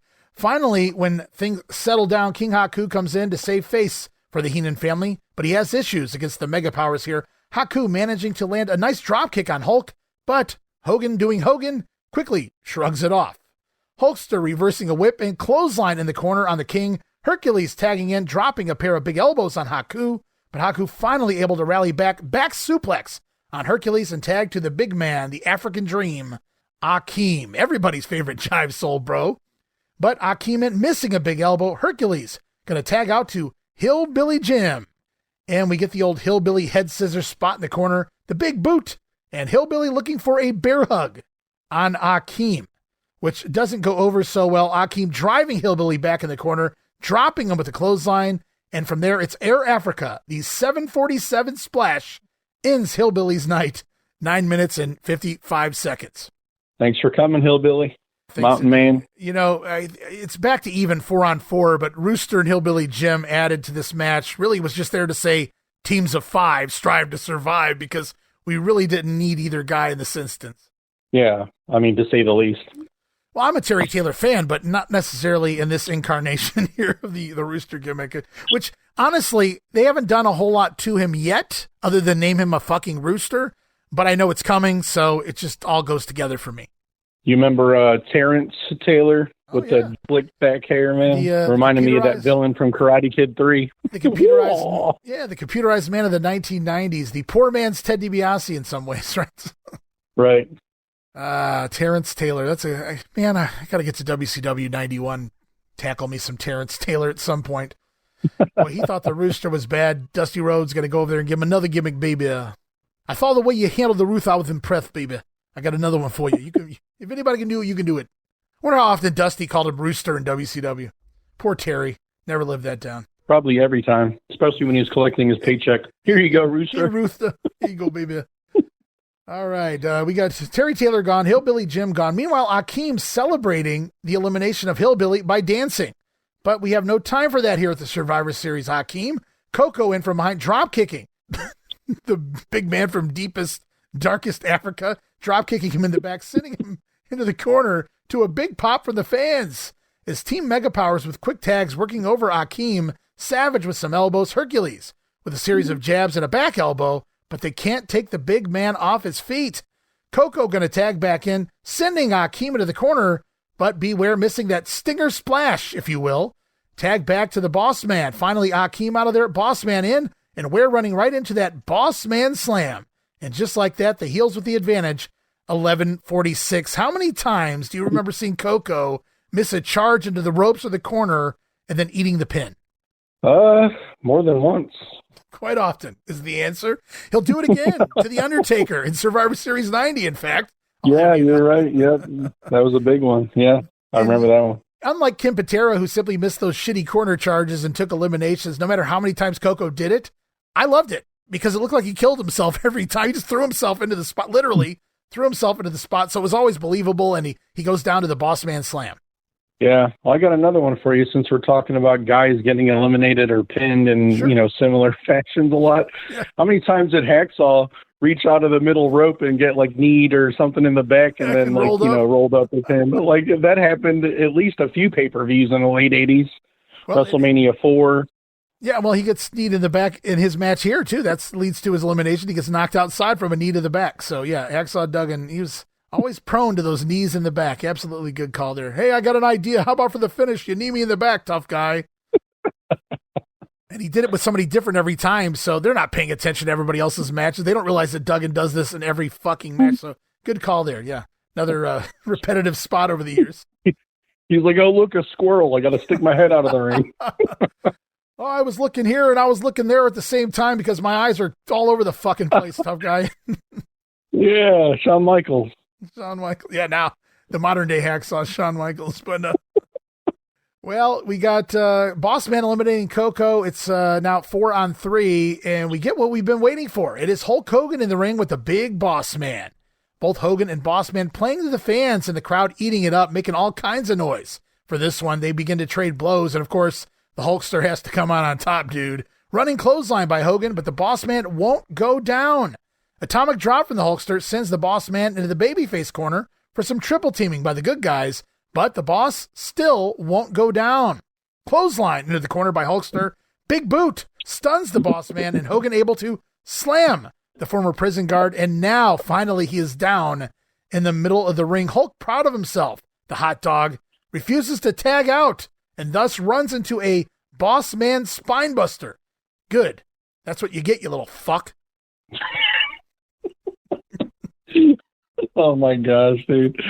Yeah. I mean, we both said or agreed that Arn Anderson has probably the industry's best or one of the top spine busters. Yeah. But I mean, Boss Man could give a good one too, man. Yeah, his wasn't bad. It was different. There was no pivot in the Boss Man. It was like straight up and straight down, but it was believable, especially a guy's that size delivering it to you. I was going to say, yeah, he weighs twice as much as Anderson. So, yeah, that's what makes it even more, devastating. Yeah, not as pretty, though. Certainly not as pretty or awesome, but Anderson's was quicker than a hiccup and just devastating in its own right. But here Hulk Hogan makes the comeback, beats the crap out of the Boss Man, and it's a good time to make a tag, but instead he decides, I'm going to pose, dude. And then he runs right into the spine buster. So you get what you pay for, Hulkster. And the heel's going to take over. Quick tags as they pick apart Hulk Hogan.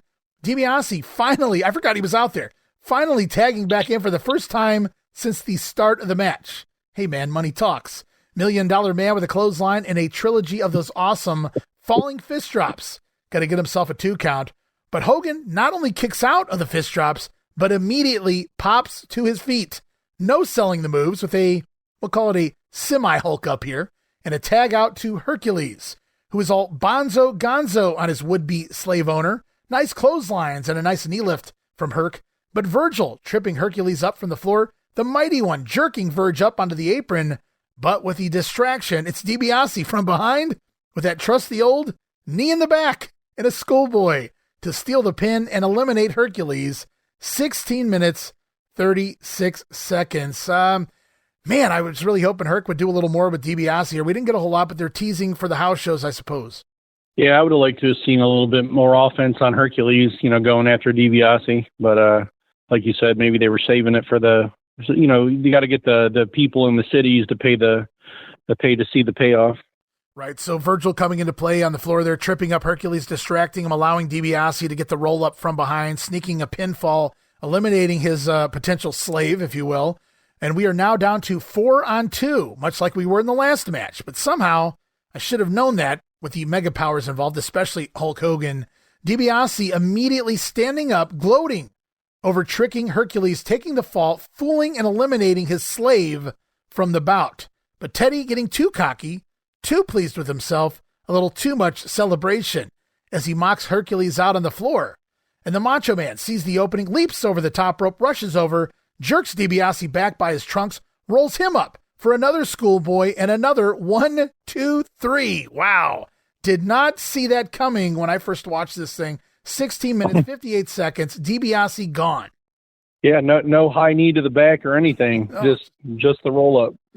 And I think that was their way maybe of protecting DiBiase, just kind of a fluke roll-up here. DiBiase letting his own ego beat himself in many ways, you could say. Savage saw the opening and took the advantage. Clearly, that's not the evil Hebner in there, the paid-off Hebner of DiBiase, because he makes the 3 count.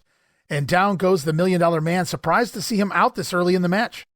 Yeah, I mean, he was still, pushing main event level, matches, in this time of his career. So the fact that they had him go out was pretty surprising. Yeah, it's kind of interesting to see DiBiase. Like you said, he's been a main eventer walking into 1988, trying to buy the title, trying to buy Hulk Hogan, he did buy the plastic surgery, man, to create a second Hebner. And, of course, paying off Andre to win the belt for him and main eventing the last 2 pay-per-views, and this one as well.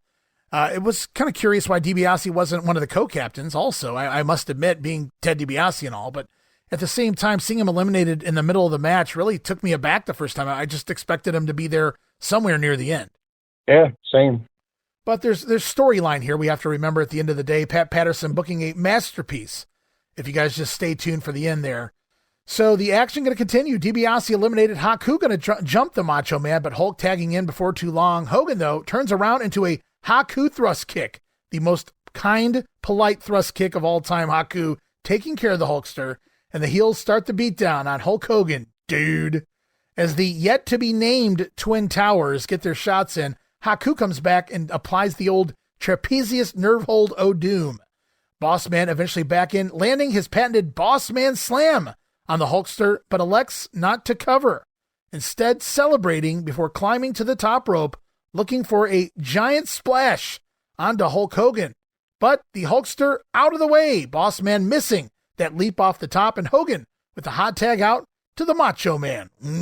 Yeah, Savage dropping all 3 heels, taking on the world but he gets clocked by Slick as he runs the ropes. Down goes the Macho Man, and the heel's back on top. Slick then, randomly, going after Elizabeth on the floor, all up in her face, then grabbing the lovely Liz, yanking her by her wrist, trying to leave with her, steal her, make her his hoe, I would imagine. Brother? Yep, that's what I was thinking. So Slick just randomly in the middle of the match decides, you know what? I got a piece of ass over here on the other side. What am I doing? Fuck this match. He's about to take Elizabeth home with him, it appeared to me. Yeah, man, his guys has it covered. Might as well. Yeah, that way they all go home winners. You know, we go back and watch the early Slick before he was a caricature, the cartoon Slick. When he first came, a very dark, scary dude, kind of like from the street, basically the alleys of Harlem, if you will, or something, the kind of gimmick that he portrayed initially. And whenever my one son, Connor, whenever he watches that Slick, he always references that character of Slick, the original Slick, and talks about how he seemed like a crack dealer, right? So it's like, I could see Slick going back into his pimp ways here and abducting Elizabeth. That would have been interesting. That would have made for some interesting story, but I don't think Randy Savage would have let that fly. I'm sure you wouldn't have, or you would have been locking her up in the maintenance closet in the back. What are you trying to imply? Not going to happen in real life. Not going to happen here in the storylines either. So the lovely Elizabeth being dragged down the aisle by Slick, Macho Man getting beat up in the ring, but it's Hulk Hogan to the rescue, not for Randy Savage, but for the lovely Liz. Hulk coming over and clobbering Slick, but Akeem and Boss Man not far behind, attacking the Hulkster in the aisle, dragging him back to ringside, and the Boss Man pulling out the longest set of handcuffs I've ever seen him use. Just randomly here for this particular match. Extra long handcuffs here, cuffing Hulkster to the bottom rope on the floor. But during all the action, Macho Man, the legal guy in the ring, as was the big Boss Man. And with the former prison guard on the floor working Hogan over with a nightstick, the big Boss Man has been counted out. 23 minutes and 13 seconds. I wrote, boo. Yeah, I would have liked to have seen Boss Man take it to him and, potentially even win the match. But I think we both knew that probably wasn't going to end the show. I have another, it just came to me why, the extra long handcuffs, probably the same reason, they changed the whole steel cage for Hogan's big ass feet to be able to, ascend the cage. They probably needed to give Hogan that extra room because, couldn't be all, attached to the ropes too close. He needed that extra room. I think he needed the such ropes, a big dude, man. Or the extra chain on the cuffs for the upcoming spot would be my guess. Right? Yeah. So. Yeah. And it's not because I dislike Hogan or I love the Boss Man either. It was because I felt ripped off on a count out and elimination. Of course, Hogan was counted out last year, so we know he can be eliminated from a Survivor Series now. We'll have to wait and see what happens here in just a few minutes' time. But yeah, just I was not happy that just a cheap way to go out was the Boss Man getting counted out, but I wouldn't have minded as much if what happens next hadn't happened next. And that's Boss Man going for his nightstick, proceeding to work Hogan over on the floor after being counted out. I wrote, yeah, give it to him. Fuck him up, Bubba. But the Hulkster, cuffed and beaten, he cannot save the Macho Man, who has no one to tag out to. And while being worked over by Akeem and Haku in the ring. And then it's Haku comes out to work over Hulk, while the Twin Towers going to double team the Macho Man in the ring. Boss Man holding Savage down for an Akeem splash that does connect. But due to the assistance of the eliminated Boss Man, and shoving down the referee, Akeem disqualified now as well. Akeem gone in 25 minutes even. I wrote double boo. I mean, they had to do something to, kind of protect their monster, character and let everyone keep tuning in to see if, what's going to happen with that feud. I liked that feud, by the way, man. Twin Towers, they were pretty. It was fun. Not just the music either. I enjoyed watching them in the ring. No, even against little guys like the Rockers. That WrestleMania 5 match was pretty sweet, dude. Yeah, not bad at all. And then, of course, the Mega Powers, man. They really gave them a run for their money there. So it was believable. They were believable. Two big guys. You actually believe Savage and Hogan were in trouble, and maybe these big guys, if anybody was going to beat them, two guys of that size, they have a chance. But it was just too much for me. Count out followed by a DQ in a matter of just a couple minutes here. And both co-captains, both members of the Twin Towers have been eliminated. I wrote in my notes, This is Hoops Booking, and for those of you who don't know what I'm referencing there was a basketball trading card company called Hoops, and whenever you reference something being cheap, I would call it Hoops. Oops. Yeah, I remember that. Oops. Hoops Booking here. Just don't put yourself in this position if you don't want to find a way out of it. I get it. You got away with it back then, and the crowd loved it. They ate it up. They bought into it, the live crowd, so I guess I can't really complain at the end of the day other than for myself. But it does come down to King Haku versus the Mega Powers. And, of course, Hulk Hogan cuffed on the outside. But Hogan cuffed or not, I still like Haku's chances in the real world. But here in WWF land, not so much. Yeah, I was just going to say, man, if this was real, my money's on Haku, dude. Sure. And I'm sure they would have said, you know what, we forfeit. Go ahead and take it home. But now Hulkster, the story they're telling here is Hogan in trouble. He's handcuffed on the floor, so Savage can't make the tag out.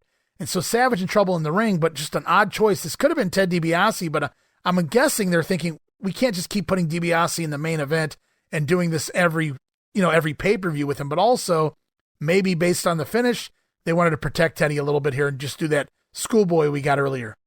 Yeah, I mean, I agree with that completely.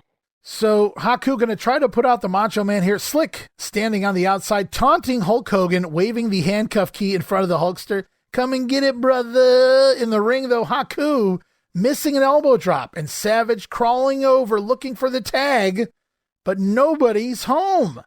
The King then takes back over, but misses a drop kick. And again, the Macho Man wants the tag, but there's no Hulk Hogan. Where is that rotten, no good, scaredy cat Hulkster? Nowhere to be found, not on the apron. What a tag team partner. Anywho, with the referee distracted, Slick gonna hold the Macho Man from the apron. Haku throwing that thrust kick one more time, but Savage ducks out of the way, and Haku kicks Slick straight off the apron. Down goes the Doctor of Style, and as Heenan comes over to check on Slick, Hogan running along the side of the ring, still cuffed, clotheslines the Brain. Down goes Bobby Heenan. Bobby Heenan down and out right next to the Doctor of Style, Slick, on the floor. So both managers down, and Hulk Hogan sending Miss Elizabeth to dig into the pockets of the Slickster. Ventura appalled on commentary, referring to Liz as a pickpocket, stating that she is stealing his wallet. Gotta love Jesse Ventura. Yeah, that was pretty slick. No pun intended. Yeah. But yeah, and there you go, man. That's why the long cuffs, dude. There you go. Just for that spot right there, Miss Elizabeth comes out with the key in hand, and Liz gonna free the Hulkster from the handcuffs. I wrote, oh shit, it's on now. But you know what I got a kick out of? I never noticed until watching it here for the review. Right in front of this entire spot, who is standing there at the end of the aisleway, right in front of the entire Slick, Heenan, Hogan, Liz fiasco? Pat Patterson standing right there with his arms folded, just feet away, watching his masterpiece unfold. And if you guys think Vince booked this, you're crazy. This is Pat Patterson booking all day. It's too convoluted for a Vince finish. And it's funny that we don't see him all night. And then he just happens to show up for the finish, just kind of making sure everybody's in the right place and position for this story they're telling. Well, yeah, and he had the spare key too, so that's fine. Yeah, just in case. if you want to go looking for it, you know. Right. It's in this pocket right here. It's in my back pocket. Hulkster getting unhandcuffed here by the lovely Elizabeth. Hogan back on the apron as Haku lands a top rope splash. Good looking splash there by Haku. Gonna get 1, 2, but the Macho Man kicking out, and the King setting up the WWF champion for his patented thrust kick. And this time it does connect, but it also causes Savage to stagger backwards into his corner, and he falls to make the tag to the Hulkster, who wastes no time. Jumping into the ring, 3 big punches, the big boot. Hulk doesn't like where Haku lands, so he picks him up, body slams him in place for the big leg drop. Gets the 1, 2, 3, the Mega Powers. Your survivors, 29 minutes and 11 seconds. Yeah, I mean, not a shocking finish, given the fact that Twin Towers were both gone. DiBiase was eliminated earlier, but yeah, I thought that was kind of funny that Hogan wouldn't just adjust. He had to pick Haku back up and slam him again. Yeah, lots of layers here to the finish. Again, we didn't see finishes like this, especially in the WWF. So many different moving parts and everybody playing their part perfectly fine. From Haku doing the beatdown on Savage, waiting for Hulk to get tagged in, and Haku going to do the job here to put the Mega Powers over. But that's not the big story. The big story is what happens after the matchup. Savage took quite a beating from the Boss Man, from Akeem, and certainly from Haku. But like the true sportsman and partner, while Savage can barely stand up, drained and beaten on the apron, poor little 100-pound Miss Elizabeth trying to pull the Macho Man up to his feet, in the middle of the ring stands Hulk Hogan, fucking posing for the fans.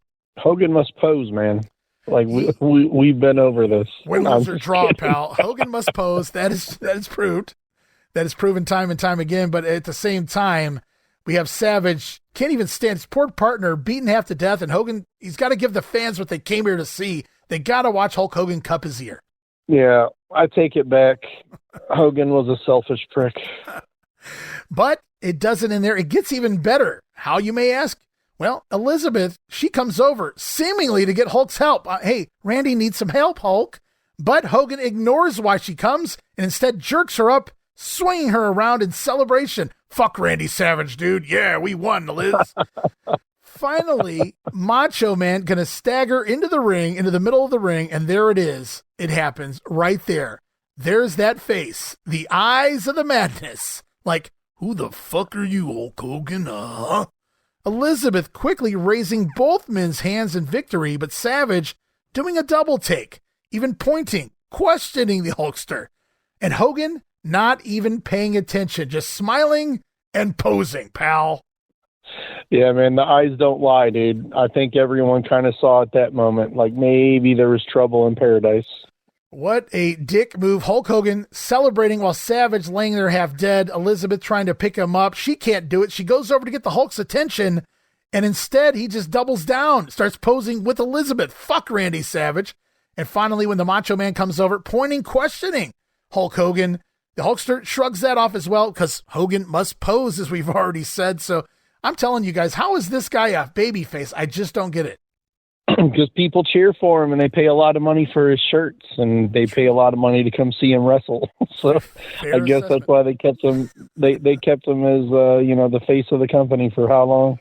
Well, Elizabeth holding both men's hand in victory here, but Savage doesn't appear to be amused. As we fade to black, I wrote "to be continued" because we know it doesn't end here. Surely not, man. The story will continue to be told at the Royal Rumble, at the main event, and of course at WrestleMania 5. But breaking down the match before we talk just a little bit about Hogan and Savage, the fodder goes out early. Rooster, Hillbilly, Coco Beware. Then out goes Hercules to further his story with Ted DiBiase, his master, pinning him there. And knowing what's to come, the WWF finds a way to eliminate the $1 Million Man by pinfall without hurting him. And that's followed by the count out and DQ eliminations of the Twin Towers, which I'll go on record once again, I hated, but I get what they wanted to do, protect both of those guys for the matches to come with Hogan and Savage. Makes sense. I thought Boss Man looked great in the ring when he was in there, and I felt like they could have afforded to pin Akeem here if they really wanted to, but definitely heats things up for the Boss Man Hogan feud at the end of the day, handcuffing him out there, beating him down with a nightstick before leaving. And Haku gets to play the last man standing because they needed someone to take the leg drop. And of course, Hogan must pose.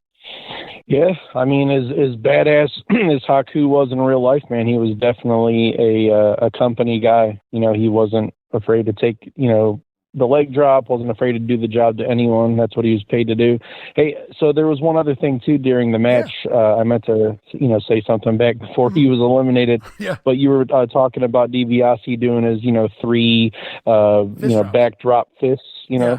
I think it was around that time where Gorilla mentioned excellence of execution or excellently executed, something like that. Oh, okay. So anyway, it just made me think about how that wound up being, Bret Hart's moniker later down the line. So I didn't know if that was like a common phrase that he used or if that was maybe like the first time he said something like that. No, he would refer to Bob Orton as the excellence of execution. It morphed into Bret Hart at times. I think he went back and forth when they were both there at the same time, calling them both that from time to time. And I have no doubt I didn't notice, but I have no doubt that he would say it here about Ted DiBiase as well. It didn't just stick to the Hitman until probably, I would say, certainly by the time he goes into singles competition. But yeah, at this point, Bret's really the only one he's been saying it about here and there. So it's slowly morphing into Bret. Right. Yeah, I know definitely by the time Bret's a singles guy, that kind of sticks with him.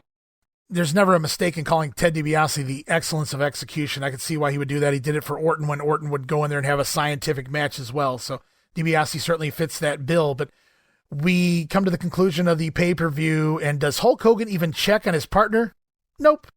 Just proves obviously trying to impress Elizabeth because of the lust in the eyes. Randy Savage, we saw it right there in the eyes of the madness, that's for sure. He's got something up his sleeve or something in his mind. And right now we go off to a Coliseum exclusive interview as we conclude this grenade. Jesse Ventura going to try to get some information from the Macho Man. Mean Gene, I'm here in the dressing room with undisputed World Wrestling Federation champion Randy Macho Man Savage. Macho Man, I got a question for you. When you won the Survivor Series and you were standing in the middle of the ring with Elizabeth between you and Hulk Hogan, raising both your hands in victory, I saw Hogan peering out to the crowds like he always does. I saw Elizabeth enjoying the adulation. But Macho Man, I saw something a little different in your eyes. What was going on, Macho? All you saw, Jesse Ventura, was the eyes of determination, yeah. And possibly the eyes of victory, yeah. The eyes of victory and the eyes of determination is what was happening at that particular moment, yeah. You got nothing on me, man, no. Won the match, yeah. I understand victory. I understand determination, Macho, but I saw something else. When that match was over and the lovely Elizabeth was up in that ring with Hulk Hogan, and Hogan had the 24-inch pythons wrapped around her, Macho Man. I don't want to know what was in your eyes. I want to know what was going through your mind at that moment. What was going through my mind at that moment was to be the sole survivor, which I was. One man was a sole survivor, and that was the Macho Man Randy Savage, yeah. World Wrestling Federation champion, yeah. That's what I am now, and that's what I am now. Yeah, now I am. Macho. That's okay, man. Not right now. I'm going to attend to some new business right now. You understand that? I'm done here, man. I'm done here, yeah. I'm the sole survivor, yeah. New business? Ha. I think there's a little bit more to all of this. Back to you, Mean Gene. All right, stirring the pot there was the body. He saw Hulk Hogan posing. He saw Elizabeth showing adulation to the Hulkster, but he saw something different in the eyes of the Macho Man. Savage declining that. He says all you saw was the eyes of determination, the eyes of victory. Jesse begs to differ. He saw something else. He saw Hulk Hogan take Elizabeth, squeeze her in his arms. Forget about what was going on in Macho's eyes. Jesse wants to know what was going on in the mind of Randy Savage. But the Macho Man professing that he was the sole survivor, meaning one man. Savage says now he needs to tend to some new business. So again, a few more seeds planted here, off to new business at the same time, calling himself the sole survivor of the match, knowing full well that Hulk Hogan not only survived with him, but he got the pin. Yeah, I think you and I both kind of see the writing on the wall, but I like how Jesse, continues to just, stir the pot. I do love that about him, man. And, they didn't really need a lot of overt, actions to kind of push what they're moving towards. I like how it just started out small with just like a look, and then maybe like a finger point here and there. And you could just see like the wheels turning in Macho's head, man. I kind of like how it was just, played out slowly over time. Yeah, it's a great story. And it's no wonder it gets such a huge buy rate at WrestleMania. Maybe the biggest buy rate for years to come is what WrestleMania is going to be peak, because even people that didn't really watch wrestling, they knew of that story with Hogan and Macho and Liz. That was how big wrestling was at the time. Oh yeah, definitely, man. And until, the following year, obviously, that was probably my biggest, watched or biggest wanted to watch match of my entire childhood, man. Sure. Macho and Hogan, dude. Yeah, I can't wait to get to WrestleMania 5. And just like Brother Love would do this quite often, I did notice Jesse Ventura would do this too, mouthing a lot of the promo from Randy, kind of off-putting sometimes. Jesse Ventura mouthing the comments made by the Macho Man as he's staying him here. But better than that, Jesse with that shit-eating grin at the end. The body knows there's more than meets the eye to this story with that evil, cartoonish laugh. Ha, ha, ha, ha, ha. Jesse Ventura smells a rat. Something's up. And this is where the not-so-subtle seeds, as you said, are planted if you're looking in the Macho Man's eyes. Well, maybe the seeds were planted before this, actually, but they're beginning to sprout here. you can actually see some things happening at this point. Sprouting from the ground is Hulk Hogan scores the pin, but Macho Man, the sole survivor, and new business to tend to. So fun little way to end the show. Yeah, I didn't catch that at first. But yeah, the fact that he said he was the sole survivor, that was kind of interesting. Yeah, that was, I never noticed that before myself because I don't normally watch the Coliseum video version, but I pulled up the sound bites for this because I probably hadn't watched the Coliseum video version since the 1990s. So this is the first time watching this in a long time, and I go, wow, I hadn't caught that before. Sole survivor, knowing damn well that Hogan survived as well. So that was kind of interesting. More telling tales there. But as we conclude this grenade, guys, just really quickly, the buy rate here on the pay-per-view, 310,000 buys, slightly down from last year's Survivor Series, and down about 25% from SummerSlam, but you'll have that. But it's going to do double what the Royal Rumble does, so that's still pretty damn good. But you got to remember, the pay-per-view market was a new way of doing things. It was still developing. A lot of people didn't have cable, and some of the big cities, it hadn't even been wired into yet. I talked about Cleveland didn't even get okayed for cable until like 87 or so. And I had a guy, another listener of the Grenade, tell me that Chicago was even later than that. Such a big city, a lot of wiring you have to do. You didn't really think of that back in that time period. So it took a little longer for some of the bigger cities to get cable.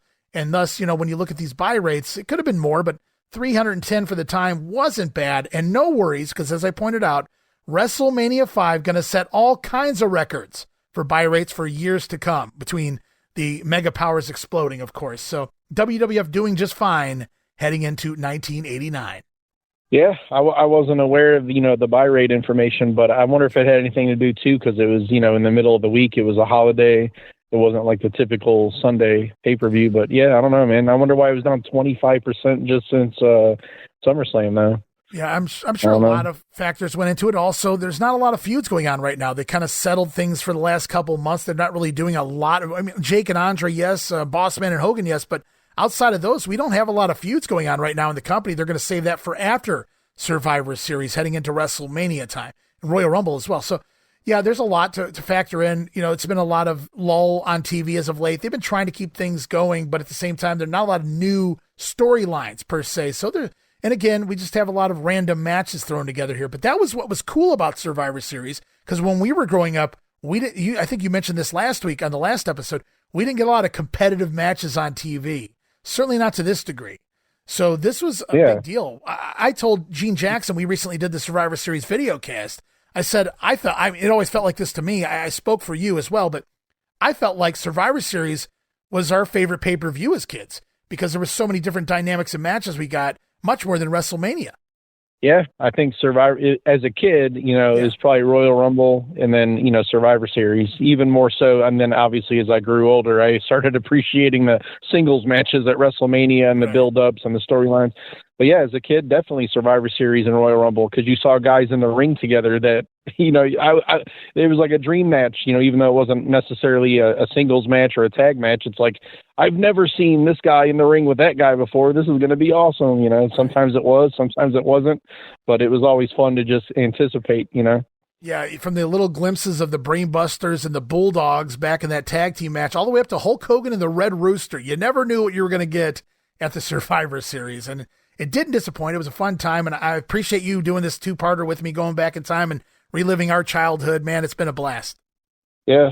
Thank you so much, man. It's been fun doing it, dude. So I'm looking forward to what I hear. I guess you're going into moving into 89 in the near future. Is that? We come. Absolutely. Okay, man. Awesome, dude. Well, hey, dude. I'll definitely petition to be part of that WrestleMania 5 if the opportunity, presents itself. But if not, I'm definitely going to be listening, as I always do. And I wish you the best, man. And thanks for having me. Awesome. Love it, man. We'll talk soon. All right. Take care, brother. All right. Got to thank my brother one last time here for stopping by, joining me as part of this two-part Survivor Series review of 1988, second annual now. And he's already thrown his name in the hat for a potential return at WrestleMania 5. Maybe sooner, who knows? And as we wrap up, just a quick reminder to stop over to WrestleCopia.com. Check out all of the great podcasts we have going on right now, from regional wrestling to Gene Jackson's retro wrestling review, everything in between. Been having a fun time going back to Georgia of the early 1980s, talking Ole Anderson, Jim Barnett, and of course the Vince McMahon Black Saturday takeover of WTBS. All of that right now on the Wrestling Stoop with Bob Roop. You can check out all of those shows and a whole lot more over at WrestleCopia.com and all of your favorite podcast streaming platforms.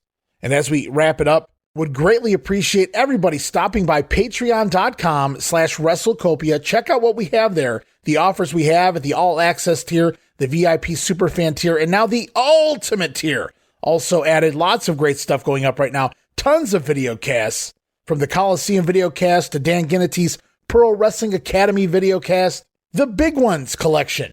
Recently added Survivor Series 88, and now WrestleMania 3. We made the call, and we decided WrestleMania 3 will be one of the big ones available at the VIP Superfan tier. So you want to sign up today. Spots are limited. Go check it out. Me and Gene Jackson, again, having a blast covering WrestleMania 3, one of the Grenade favorites from a couple years back. More Monday Warfare video casts around the corner as well. So much coming to Patreon. You can't not afford to be a part of it. Join today, guys. Again, no subscription. You guys can cancel anytime, but check it out. I think you're going to love all the content that we offer, and it keeps this machine going. It keeps paying the bills, the software bills, the hosting bills. And of course, it enables me to justify continuing this ball rolling that we call WrestleCopia. But as we wrap it up this week, we're going to be back next week, guys. The final week of November TV, closing out the month of November next week on the television side. And then it's on to another edition of Saturday Night's Main Event before we work our way into the final month of 1988. Wow, we're there already. We're heading into the month of December, guys, which means right around the corner, it's the Royal Rumble, pal. But until next week, this is Ray Russell saying from pillar to post and coast to coast, you pull the pin, I'll pick up the pieces right here on the Wrestling Memory Grenade. See you next week. Don't miss it. Be there.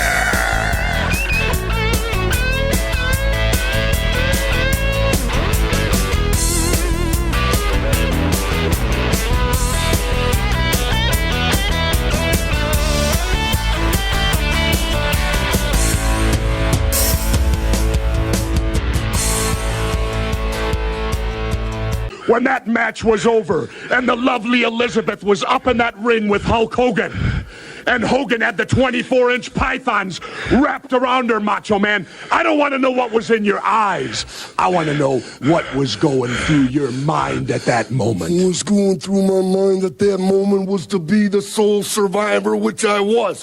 One man was a sole survivor, and that was the Macho Man Randy Savage, yeah. World Wrestling Federation champion, yeah. That's what I am now, and that's what I am now. I'm going to tend to some new business right now. You understand that? I'm done here, man. I'm done here, yeah. I'm the sole survivor, yeah. New business? Ha. I think there's a little bit more to all of this. Back to you, Mean Gene.